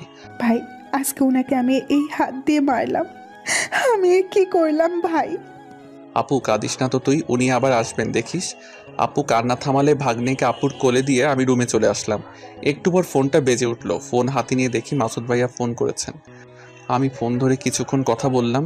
উনি এবার জানতে চাইলো আপু কি করছেন। তোমার আপুকে ফোনটি দাও। আচ্ছা ভাইয়া, ঠিক আছে। আমি আপুর কাছে ফোন নিয়ে গিয়ে বললাম, নে আপু, ভাইয়া ফোন করেছেন। আপুকে ফোন দিয়ে আমি রুমে চলে আসলাম। একটু পর আপু এসে আমায় ফোনটি দিয়ে গেল। আপুকে দেখে বুঝলাম ও এখন একটু খুশি। পরের দিন সকালে অনুর ফোনে আমার ঘুম ভাঙলো। হ্যালো আবির, বলো অনু। আজকে কি তুমি ফ্রি আছো? কেন? ফ্রি থাকলে চলো না, আজকে একটু দুজনে একসাথে ঘুরতে যাই কোথাও আবির। অফিস আছে, বিকাল টাইমে ফ্রি হব। আচ্ছা তাহলে আমরা আজকে বিকালেই ঘুরতে যাব। ঠিক আছে বলে অনুর সাথে একটু কথা বলে ফোনটি রেখে দিলাম। ফ্রেশ হয়ে সকালে নাস্তা সেরে নিলাম। অফিস যাওয়ার জন্য বের হতে আপু এসে বলল, ভাই চল, আমিও একটু বাইরে যাব কিছু কেনাকাটা করতে, আমায় ড্রপ করে দিস। আচ্ছা আপু। আপুকে এক শপিং মলের সামনে নামিয়ে দিয়ে আমি অফিসে চলে গেলাম। একটু কাজে ব্যস্ত আছি, এমন সময় ফোনটি বেজে উঠল। ফোন হাতে নিয়ে দেখি রং নম্বর, তাই ফোনটি কেটে দিলাম। পরপর 3বার ফোন কেটে দিলেও আবার ফোন আসলো, তাই এবার রিসিভ করলাম। হ্যালো, কে বলছেন? শালা বাবু, আমি তোমার দুলাভাই মাসুদ। ও আচ্ছা, কেমন আছেন দুলাভাই? নেটওয়ার্কের সমস্যার কারণে ফোনটি কেটে গেল। একটা বিষয় বুঝছি না আমি, মাসুদ ভাইয়া প্রতিনিয়ত নতুন নতুন নম্বর দিয়ে কেন আমায় ফোন করছেন? এমন না তো বিষয়টা যে উনি এক নম্বর থেকে ফোন দিলে বারবার আমি তা রিসিভ করব না। উনি আবার ফোন করলে আমি ফোনটি ধরলাম। একটু কথা বলতেই উনি বললেন, আবির, তোমার আব্বুকে বলো না আমার সাথে একটু কথা বলতে। আমি ওর সাথে শপিং মলেই আছি, তোমার আপু আমাকে পাত্তাই দিচ্ছে না। ভাইয়া, আপুকে যদি এখন আমি ফোন করে আপনার সাথে কথা বলতে বলি, তাহলে সেদিন আপনাকে যেভাবে চড় দিয়েছিল আজ বাসায় ফিরলে আমাকেও দিবে। আপু এখন অনেক পরিবর্তন হয়েছে, আমি আপনাদের ভিতরে নাই দুলাভাই। আচ্ছা শালাবাবু, ঠিক আছে বলে মাসুদ ভাইয়া ফোন রেখে দিলেন। যাক, তাহলে এবার মাসুদ ভাইয়ার সব ভুল ভালোভাবে ভেঙে গিয়েছে। নয়তো এইভাবে চড় ও অপমানিত হয়েও কি আবার আপুর পিছনে লাগে নাকি? দেখি আপুকে একটু ফোন দিয়ে আপু কি করছে। হ্যালো আপু, ভাই বল। এখন কোথায় আপু? এই তো ভাই শপিং করছি, শপিং প্রায় শেষের দিকে। ভাই একটু লাইনে থাক। কি হয়েছে এখানে? আপু ফোন না কাটাতে আমি সব শুনতে পাচ্ছি। ম্যাম, এই মানুষটি সেই কখন থেকে আপনাকে ফলো করছে। এই মানুষটা মনে হয় চোর টোর হবে, তাই আমরা সিসিটিভি থেকে ওনাকে আটকিয়েছি। আসলে আপনারা যা ভাবছেন উনি তা নন, উনি হলেন পুলিশ অফিসার, আমার রিলেটিভ উনি। ও সরি স্যার, আর সরি ম্যাম। আচ্ছা ঠিক আছে, আপনারা এখন যান। ধন্যবাদ লাবণ্য। আমি আসলে দেখুন, দয়া করে আপনি আমার পিছু নেবেন না। যে সম্পর্ক শেষ হয়ে গিয়েছে আমি আর তা চোরা লাগাতে চাই না। আপনি আমার সামনে না আসলে আমি খুশি হব। ভাই বল। আসলে আপনারা যা ভাবছেন উনি তা নন, উনি হলেন পুলিশ অফিসার, আমার রিলেটিভ উনি। আমি আপুকে কিছু না বলে ফোনটা কেটে দিলাম, কেননা আপুকে আমি যা বলতে চেয়েছিলাম তা বলার এখন আর দরকার নেই। অফিসের কাজ শেষ হলে বিকালে বাসায় ফিরলাম। বাসায় ফিরে ফ্রেশ হতে অনু ফোন করে বলল, কখন আসবে তুমি? এই তো ফ্রেশ হয়েছি, এখন একটু খেয়েই বার হব। খেও না, আমি তোমার জন্য কিছু রান্না করেছি। আচ্ছা অনু, আমি আসছি তাহলে। অনুর সাথে এক হোটেলে প্রবেশ করলাম। 2টি কফি অর্ডার করে দুজনে খেলাম। অনু এবার ও রান্না করা খাবারগুলো বাইর করলো। ও আমাকে খাইয়ে দিতে চাইলে আমি না বললাম। এসব কি বলছো? আমি কি বাবু যে অনু তুমি আমাকে খাইয়ে দিবা? তুমি না কিছু বোঝো না আবির। মানে আমি আবার কি বুঝি না? এখানে কত মানুষ, তুমি কি দেখছো না অনু? তুমি আমাকে খাইয়ে দিলে সবাই কি ভাববে? এখন ঝগড়া বাদ দিয়ে খাও তো আবির। ও আমি তোমার সাথে ঝগড়া করছি অনু? না, আমি ঝগড়া করেছি। বলে অনু খাবারগুলো হাত দিয়ে ফেলে দিয়ে উঠে চলে গেল। আমি ফিরাতে চাইলেও ও থামলো না। অনু হঠাৎ এমন রেগে গেল কেন বুঝলাম না। আর আমিও একটা হাদারাম, ও আমার জন্য কষ্ট করে এত কিছু রান্না করে আনলো আর আমি কি না। ওয়েটারকে ডাক দিয়ে বিল দিলাম। ওয়েটার বিল নিয়ে টেবিলের নিচে তাকালো। বুঝলাম এগুলো পরিষ্কারের জন্য ও অতিরিক্ত কিছু টাকা চাইছে। তাই ওয়েটারকে কিছু টাকা দিয়ে উঠে আসতেই পিছন থেকে আবির বলে কেউ ডাক দিল। পিছনে ফিরে দেখে অপু বসে আছে। আমি এগিয়ে গিয়ে বললাম, বলো আপু। সবই তো দূর থেকে দেখলাম আবির। তা অনুর সাথে কি তোমার চক্কর চলছে নাকি? চলছে। হঠাৎ এই প্রশ্ন?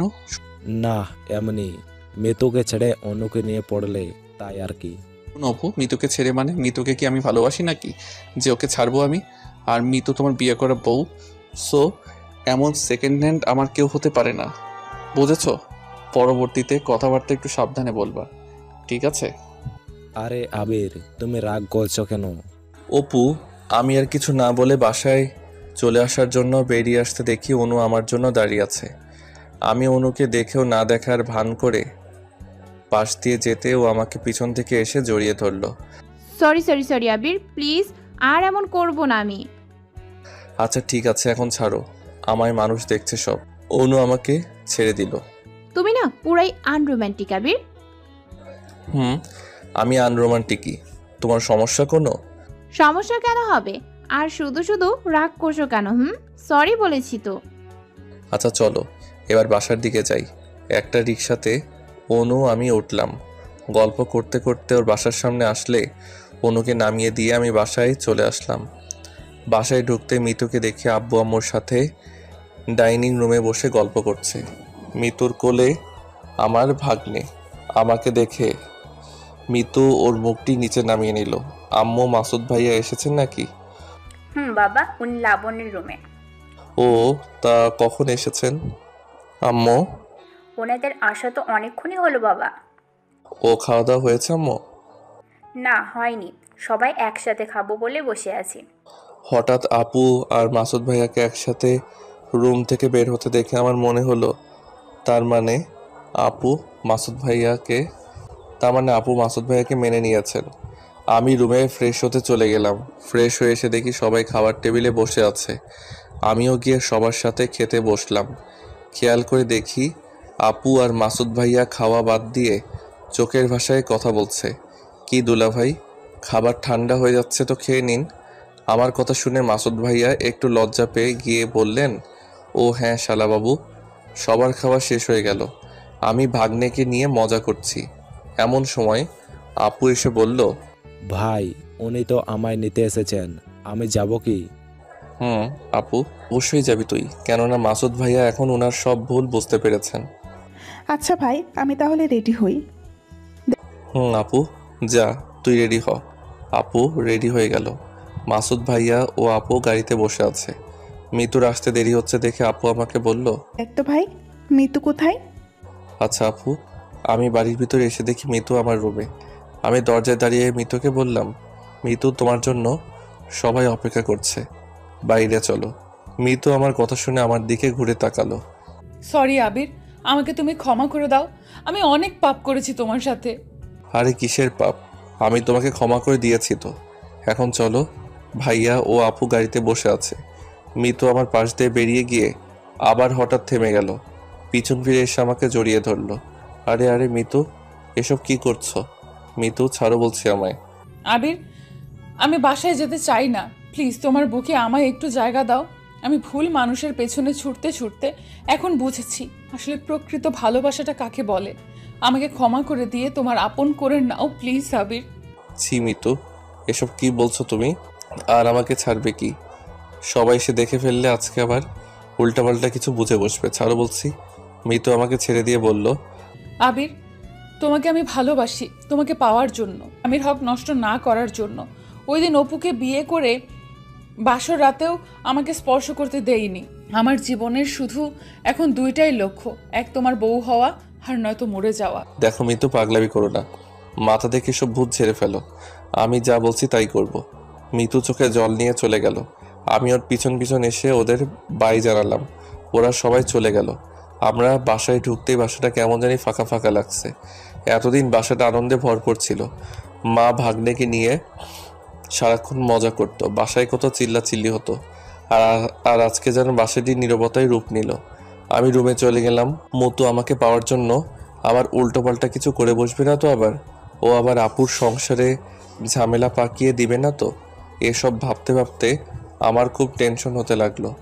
আমি একটু শুয়ে পড়লাম। একটু পর অনু ফোন দিল। একটু কথা না বলে আমি অনুকে ফোনটি কেটে দিতে বললাম। অনু ফোন কাটলে আমি ভাবছি মিতর বিষয়টা অনুকে কি বলবো আমি, নাকি বলবো না বুঝছি না। একবার ভাবলাম মিতর বিষয়টা অনুকে না বলে ভাইয়াকে বলে দেখি, কিন্তু আবার ভাবলাম আজকে সবেমাত্র আপুকে মাসুদ ভাই ওনার বাসায় নিয়ে গিয়েছেন, এখনই আবার এসব কথা বলা কি ঠিক হবে? না থাক, মাসুদ ভাইয়াকে বলা যাবে না। কি করব কিছুই বুঝছি না। এমন সময় অনু আবার ফোন করল। অনু বলো। আচ্ছা আবির, তোমার কি কিছু হয়েছে? কই, কিছু হবে না তো অনু। আবির প্লিজ বলো আমায়। আরে কি হবে, কিছুই না। মাসুদ ভাই এসেছিলেন, আপুকে নিয়ে গেলেন। তার মানে আপুকে মাসুদ ভাইয়া মেনে নিয়েছে আবির? এত খুশির খবর আবির, মন খারাপ মনে হচ্ছে কেন তাহলে তোমার? আপু চলে গেল। আমার ভাগ্নেটার সাথে কত মজা করতাম, আজকে ও নাই, তাই একটু খারাপ লাগছে আর কি। ও আচ্ছা। অনু, কালকে ফ্রি আছো? চলো না, কালকে একটু একসাথে কোথাও ঘুরতে যাই। আচ্ছা ফ্রি আছি। তাহলে কাল তো অফিস ছুটি, সকাল সকাল বার হয়ে যাবেও তাহলে। অনু ঠিক আছে বলল। কিছুক্ষণ কথা বলে ফোনটি রেখে দিলাম। পরের দিন গাড়ি নিয়ে অনুর বাসার সামনে চলে গেলাম। অনুকে নিয়ে চললাম ঘুরতে। একটু ঘোরাঘুরি করার পর এক দোকানের পাশে এক গাছের নিচে বসলাম। দোকানদারকে 2টি চা দিতে বললাম। চা খেতে গেলে অনু বলল, চা পরে খাবে, আগে এগুলো খেয়ে নাও। তার মানে আজকেও তুমি রান্না করে নিয়ে এসেছো অনু? ভয় পেও না তুমি, আজকে তোমাকে খাইয়ে দিতে চাইবো না। আচ্ছা আচ্ছা ঠিক আছে। অনুর হাতে রান্না করা খাবারগুলো খেলাম। বেশ ভালো রান্না করেছে অনু, তাই ওকে ধন্যবাদ জানালাম। খাওয়া দাওয়া শেষ। হঠাৎ আপু ফোন দিল। আপু কেমন আছিস? ভালো আছি ভাই, তুই কেমন আছিস? ভালো আপু। ভাগ্নে কি করছে? ভাই আর বলিস না, আসার পর থেকে তোর ভাগ্নের শুধু মামা মামা করছে। কাল আয় একটু বেরিয়ে যা। আচ্ছা আপু, অনু কি নিয়ে আসবো সাথে? আচ্ছা কাল আসিস তাহলে। বলে ফোন রেখে দিলাম। অনু চলো এখন বাড়ির দিকে যাওয়া যাক, আর কালকে চলো আপুর বাসায় ঘুরে আসি। আচ্ছা। অনুকে নিয়ে গাড়িতে আসছি, আর ভাবছি না মিতুর বিষয়টা অনুকে বলেই দিই তাহলে। মিতুর বিষয়ে অনুকে সব খুলে বললাম। মিতু যে আমার বান্ধবী আমার ভাবতেই অবাক লাগে, আমি ওর বান্ধবী ছিলাম। দেখো অনু, আজকে সব সমস্যা ও ভুলের সমাধান হয়েছে, কিন্তু মিতুর জন্য মনে হয় আবার নতুন করে সমস্যার সৃষ্টি হবে। না আবির, কিছু হবে না। মিতুকে অপুর সাথে মিলিয়ে দিলেই তো কিছু হবে না, সব সমস্যার সমাধান। তুমি ঠিক বলেছ, কিন্তু একবার ভেবে দেখেছো কি, আমার এক হাতে আপুর পুনরায় ফিরে পাওয়া সুখের সংসার, আর অন্য হাতে মৃত্যুর ভালোবাসা নামের পাগলামি। একটু এদিক সেদিক হলেই তো আবার আপুর সংসারটা ভেঙে যাবে অনু। তুমি শুধু শুধু টেনশন করছো, এমন কিছুই হবে না আবির। না হলে ভালো হবে অনু। অনুর বাসার সামনে পৌঁছে অনুকে নামিয়ে দিলাম। বাসায় এসে রুমে বসে আছি, হঠাৎ আব্বু আমার রুমে আসলো। আব্বু কিছু বলবা? না মানে তোর আপু তো চলে গেল, এবার তুই বাসায় একজনকে নিয়ে আয়, বাসাটা খালি খালি লাগছে বড়। আব্বু কাকে আনবো বুঝলাম না। তোর মা বলেছিল তুই বিয়ে কর, আর তুই নাকি অনুকে পছন্দ করিস, আমরা কি ওর পরিবারের সাথে কথা বলবো? আব্বুর কথা শুনে আমি কিছুটা লজ্জা পেয়ে গিয়ে মাথা নাড়িয়ে হ্যাঁ সূচক উত্তর দিলাম। তাহলে বাবা আমরা কালকেই যাই অনুর বাসায়, বিয়ের প্রস্তাব নিয়ে, কি বলিস? আব্বু কালকে নয়, তোমরা বরং 1 সপ্তাহ পরে যাও। আচ্ছা তুই যা বলবি তাই হবে। পরের দিন অফিসে গেলাম। যাওয়ার সময় অনুকে ফোন করে বললাম, দুপুর টাইমে আমি অফিস থেকে ডিরেক্ট তোমার বাসার সামনে যাব। ওখান হতে আমরা আপুর বাসায় রওনা দিব, তাই তুমি দুপুরের দিকে রেডি থেকো। আচ্ছা ঠিক আছে। দুপুরের দিকে অফিস হতে রওনা দিলাম। এক চায়ের দোকানের সামনে গিয়ে গাড়ি থামিয়ে চা খাচ্ছি, এমন সময় অপু কোথা থেকে যেন হাজির। অপু কেমন আছো? আছি কোনো রকম, তুমি? ভালো আছি অপু। তা আজকাল একাই থাকো নাকি তোমার বন্ধুরা সব কোথায়? বাদ দেও ওদের কথা, সবাই বিয়ে করে সংসারমুখী হয়ে গিয়েছে। আমি কপাল পুড়া, সব সময় এখন একাই ঘুরি। মামা আর 1 কাপ চা দেন। চলো অপু ভিতরে গিয়ে বসি, বলে অপুর সাথে দোকানের ভিতরে গিয়ে বসলাম। আচ্ছা অপু, মনে কিছু না করলে একটা কথা জিজ্ঞেস করি তোমাকে? আরে কি মনে করব, বলো তুমি কি বলতে চাও। আচ্ছা তুমি কি মিতুকে সত্যি ভালোবাসো অপু? আসলে এক সময় আমি মিতুর দেহ ও সহায় সম্পত্তিকে ভালোবাসতাম, কিন্তু যেদিন ওকে আমি বিয়ে করেছিলাম ওই দিন সত্যি আমি ওকে নিজের বউ করে নিতে চেয়েছিলাম লোভ লালসা ছেড়ে নতুন করে জীবনটা শুরু করতে, কিন্তু বাসর রাতে কি থেকে কি হয়ে গেল ওইসব। অপুর চোখে 2 ফোঁটা জল থেকে বুঝলাম আগের অপু আর এখনকার অপু এক নয়, ও অনেক পরিবর্তন হয়ে গিয়েছে। তার মানে অপু তুমি মিতুকে এখন মিস করো আর ভালোবাসো, তাই না অপু? অপু মাথা নাড়িয়ে বলল কিন্তু তাতে আর কি লাভ? মিতুকে আমি হারিয়ে ফেলেছি। অনেকবার ওর সাথে যোগাযোগ করতে চেয়েছি, কিন্তু মিতু করেনি। ও শুধু আমায় এখন ঘৃণা করে। দেখো অপু, মনে বিশ্বাস রাখো। তুমি যদি মিতুকে সত্যি এখন ভালোবাসো, তাহলে তুমি মিতুকে অবশ্যই ফিরে পাবা। কিন্তু কিভাবে পাবো আবির? সেটা সময় বলে দিবে। আমার ফোনটা হঠাৎ বেজে উঠল। ফোন হাতে নিয়ে দেখে অনু ফোন করেছে। 1 মিনিট অপু। অনু বলো। এই কখন যাবা আবির? আমি সেই কখন থেকে বার হয়ে বসে আছি। আচ্ছা আমি আসছি, একটু অপেক্ষা করো। ফোন কেটে দিয়ে দোকানের ভিতরে গেলাম। আচ্ছা অপু, আজ চলি তাহলে, অন্য একদিন আবার কথা হবে। আমি চায়ের বিল দিতে গেলে অপু আমাকে বিল না দিতে দিয়ে ও বিল পে করে দিল। আমি গাড়ি নিয়ে এসে মিতুর বাসার সামনে গাড়ি থামিয়ে অনুকে ফোন দিলাম। আসছি, একটু দাঁড়াও। 2 মিনিট পর অনু বাসা থেকে বের হয়ে আসলো। ও বার হতেই আমি হাঁ করে তাকিয়ে রইলাম। বাহ, বেশ ভালো লাগে তো অনুকে শাড়িতে। শাড়ি পরে অনু দেখি পিঁপড়ার মতো আস্তে আস্তে হেঁটে আসছে।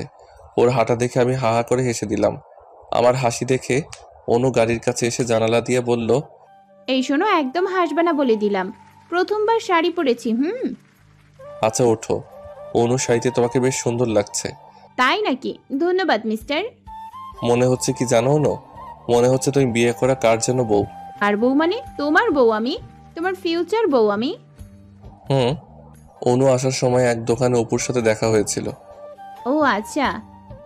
অনু, অপু তো অনেক পরিবর্তন হয়ে গিয়েছে। অপু এখন মন থেকে মিতুকে ভালোবাসে।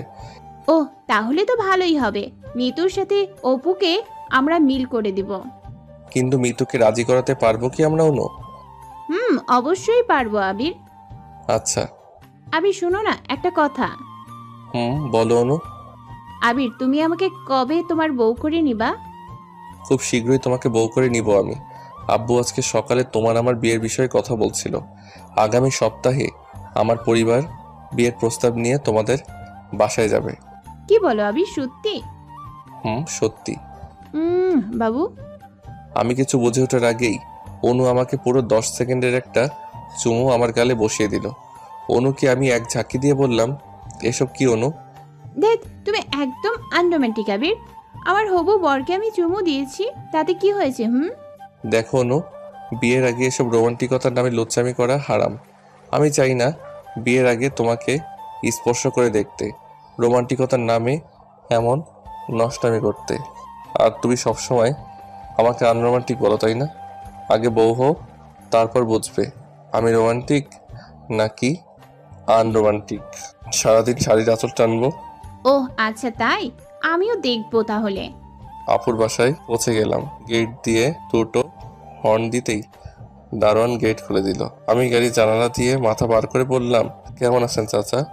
ভালো। তুমি কেমন আছো বলতে গিয়ে চাচার মুখে কথাটি আটকে গেল। কেননা আমাকে এইভাবে দেখে হয়তো উনি অবাক হয়ে গিয়েছেন। গাড়ি থেকে নামতে আপু ভাগ্নেকে কোলে নিয়ে বেরিয়ে আসলো। আমার গুলুমুলু ভাগ্নেটা কেমন আছে বলে ভাগ্নেকে কোলে নিলাম। অনুর সাথে আপু গল্প করতে করতে আমার পিছনে আসছে, আর আমি ভাগ্নেকে কোলে নিয়ে আগে বাসায় ঢুকলাম। আমাকে দেখে মিতু অনেক খুশি হলো, কিন্তু ওর খুশি ভরা মুখটা নিমেষেই কালো হয়ে গেল আপুর সাথে অনুকে দেখে। মিতু হয়তো ভেবেছে আমি আর অনু মনে হয় বিয়ে করে ফেলেছি। মিতুকে নাস্তার ব্যবস্থা করার জন্য আপু ইশারা করলো, কিন্তু মিতু আপুর কথা না শুনে দাঁড়িয়ে রইল। তাই আপু আমাদের বসতে দিয়ে নাস্তার ব্যবস্থা করতে চলে গেলেন। আমিও অনু বসলাম। মিতুকে অনু বসতে বলল, কিন্তু মিতু অনুকে ডেকে নিয়ে একটু সাইডে গেল। একটু পর অনু আসলে আমি জানতে চাইলাম মিতু ওকে কি বলল। অনু একটু মুচকি হাসি দিয়ে বলল, মিতু ভেবেছে তোমার সাথে আমার বিয়ে হয়ে গিয়েছে, তাই আমাকে ডেকে বলল যে আমরা কবে বিয়ে করেছি। ও তা তুমি কি বললে অনু? আমি বলেছি বিয়ে করিনি, তবে খুব তাড়াতাড়ি আমরা বিয়ে করব। ও শুনো অনু, মিতু হয়তো আমার কথা নাও বিশ্বাস করতে পারে, তাই তুমি মিতুকে সব খুলে বলবা।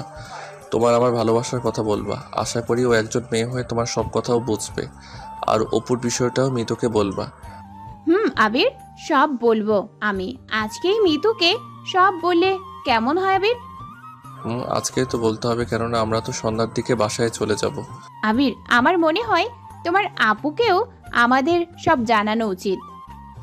অনু, আপু নাস্তা নিয়ে আসলে আমি আপুকে সব বলবো, আর তুমি নাস্তা শেষ হলে মিতুকে বলবা। আচ্ছা আবির। একটু পর আপু নাস্তা নিয়ে আসলো।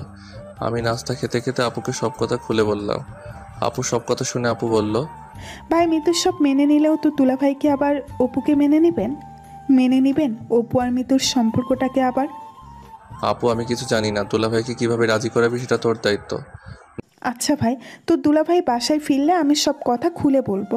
নাস্তা খাওয়া শেষ হয়ে গেলে আপু একটু গল্প করে রান্না করতে চলে গেল। আমি ভাগ্নেকে কোলে নিয়ে অনুকে বললাম, অনু এখন যাও, মিতুর রুমে গিয়ে সব কথা ওকে বলো। আমার কথা মতো অনু মিতুর রুমে চলে গেল। আমি বসে বসে ভাবতে লাগলাম, একবার যদি মিতু রাজি হয়ে যেত তাহলে অনেক খুশি হতাম। প্রায় 1 ঘন্টা পর অনু মিতুর রুম থেকে বের হলো। মিতু কি বললো অনু? ও কি রাজি হয়েছে অনু? আবির, মিতু তোমাকে ওর রুমে ডাকলো। ও আচ্ছা। ভাগ্নেকে অনুর কাছে দিয়ে আমি মিতুর রুমে গেলাম। করে গলা ঝাড়া দিতে মিতু আমার দিকে তাকালো। মিতু, আমাকে ডেকেছো তুমি? ডেকেছি আবির। দেখো আবির, একবার আমার ভাইয়ার সংসার ভেঙে আমি যে পাপ করেছি তার সাজা আমি ঠিকই পেয়েছি। এখন আবার আমি তোমার আর অনুর মাঝে কাটা হয়ে দাঁড়াতে চাই না। তোমাকে ভালোবেসে হয়তো আমি তোমাকে নিজের করে পেলাম না, তবে তুমি তোমার ভালোবাসার মানুষটাকে নিয়ে সুখে থাকো, আমি এটাই চাই। ও ধন্যবাদ মিতু। কিন্তু আবির, যে মানুষটা আমাকে একটুও ভালোবাসে না তার সাথে আমি কিভাবে সংসার করব বলতে পারো তুমি? আগের অপু আর এখনকার অপু এক নয় মিতু। অপু এখন অনেক পরিবর্তন হয়ে গিয়েছে। অপু সত্যি তোমাকে এখন মন থেকে চাই। বিশ্বাস না করলে তুমি একবার অপুর সাথে যোগাযোগ করে দেখো। আচ্ছা ঠিক আছে, আমি অপুর সাথে কথা বলে দেখবো তাহলে। ধন্যবাদ মিতু। এখন তাহলে চলো বাইরে যাওয়া যাক, 3 জন একটু গল্প করি। আচ্ছা চলো। আমরা গল্প করছি কিন্তু আমার মনে একটা আশঙ্কা রয়েছে। মাসুদ ভাইয়া আবার যদি অপুকে মেনে না নেন তাহলে কি হবে? একটু পর আপু এসে বলল রান্না শেষ, খাবে চলো সবাই। খাওয়া দাওয়া শেষ করলাম। আপু অনেকবার থাকার জন্য বললেও আমি আর অনু না থেকে চলে আসলাম। আসার সময় আপুকে মাসুদ ভাইয়ার কাছে সব কথাগুলো বলার জন্য আবার মনে করিয়ে দিলাম। অনুকে ওর বাসায় নামিয়ে দিয়ে আমি বাসায় চলে আসলাম। আজ সারা রাত আমার ঠিকমতো ঘুম আসলো না, শুধু একটাই টেনশন, মাসুদ ভাইয়া মানবেন তো? সকালের দিকে মাসুদ ভাইয়া ফোন দিলেন। ভাইয়া কেমন আছেন? ভালো। তা আবির, তোমার আপু বলল অপু নাকি এখন ভালো হয়ে গিয়েছে, মিতুকে নাকি আবারও বউ করে নিতে চায়। ভাইয়া, আমি অপুর সাথে কথা বলেছি। অপু এখন সত্যি ভালো হয়ে গিয়েছে। আপনি চাইলে ওর সাথে কথা বলে দেখতে পারেন। আচ্ছা আবির। উনি ফোনটা কেটে দিলেন। আমি অনেক খুশি হয়ে গেলাম, কেননা মাসুদ ভাইয়া নিশ্চিত রাজি হয়ে যাবে। 2 দিন পর ফোন করে জানালো ভাই সব ঠিকঠাক হয়ে গিয়েছে। বাবা, আমরা এখন তাহলে অনুর বাসায় বিয়ের প্রস্তাব নিয়ে যাই। আমি কিছুটা লজ্জা পেয়ে গিয়ে মাথা নাড়িয়ে জানালাম। রুমে এসে অনুকে আবার ফোন দিতে যাব, কি এক রং নাম্বার হতে ফোন আসলো। হ্যালো, কে? আমি অপু। আবির, তোমাকে কি বলে যে ধন্যবাদ জানাবো তার ভাষা আমার জানা নেই আবির। তোমার জন্য আবার আমি মিতুকে ফিরে পেলাম। আজকে আসো, আমার বাবা মা যাচ্ছে মিতুকে নিয়ে আসতে। ও ভালো। অপু, আমি যেতে পারছি না। আর ধন্যবাদ দিয়ে ছোট করো না। আচ্ছা আবির। অপুর সাথে কথা বলা হয়ে গেলে এবার আবার অনুকে ফোন দিলাম। অনু, বিয়ের প্রস্তাব নিয়ে কালকে আব্বু আম্মু তোমাদের বাসায় যাবেন। কি বলো সত্যি আবির? অনু, আর তোমার আব্বুর ফোন নাম্বারটা দাও, আমি ওনাকে ফোন করে জানিয়ে দিই। আবির, ফোন করতে হবে না, আমি আব্বুকে তোমার আমার বিষয়ে সব বলে দিয়েছি, উনি রাজি আছেন। কি বলো তুমি এসব? সত্যি। আর শোনো, আব্বু বাসায় ফিরলে ওনাকে বলবো যে তোমরা কালকে আমাকে দেখতে আসবা। অনু, তুমি মেয়ে হয়ে তোমার আব্বুকে এসব কথা বলবা? ওই হাসছো কেন? আব্বু আমার বেস্ট ফ্রেন্ড, তাই ওনার কাছে আমি কিছু লুকাই না, বুঝেছো? ও আচ্ছা, ভালো তো। এই আনরোমান্টিকটাই আমার বর হবে। আর রোমান্টিক কি রোমান্টিক, দাও বিয়েটা হোক খালি, তারপর বুঝিয়ে দিব। একটু কথা বলে ফোনটা রেখে দিলাম। বাসরাতে ঢুকে দেখি অনু লাল বেনারসি পরে মুখটা ঘোমটা দিয়ে বসে আছে। আমি গিয়ে অনুর ঘোমটাটা সরালাম। মহারানী, এত লজ্জা কিসের? এতদিন তো ভালোই আমাকে আনরোমান্টিক আনরোমান্টিক বলে চিল্লাইটা। চলো আজ বুঝিয়ে দেই আমি আনরোমান্টিক নাকি রোমান্টিক। আচ্ছা, আমিও দেখবো তোমার বাহাদুরি। অনু, আমি নতুন জীবনে পা দিয়ে দিলাম। পরের দিন সকালে ঘুম থেকে উঠে দেখি অনু আয়নার সামনে চুল বাঁধছে। অনুকে এলোমেলো চুলে দেখে আমি গিয়ে পিছন থেকে ওকে জড়িয়ে ধরলাম। এই কি করছো তুমি? ছাড়ো। কেন ছাড়বো? বলে অনুকে কোলে তুলে দিয়ে ওকে একটা চুমু দিয়ে বেডে শুয়ে দিলাম। ওই এখনই আবার? মহারানী, আমি আনরোমান্টিক তাই না?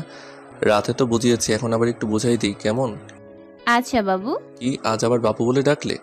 অনুকে হাত তুলে চড় মারতে যাব কি ও ওর মুখটি ভয় লুকিয়ে নিল। আমি চড় না মেরে ওর কপালে একটা চুমো এঁকে দিলাম।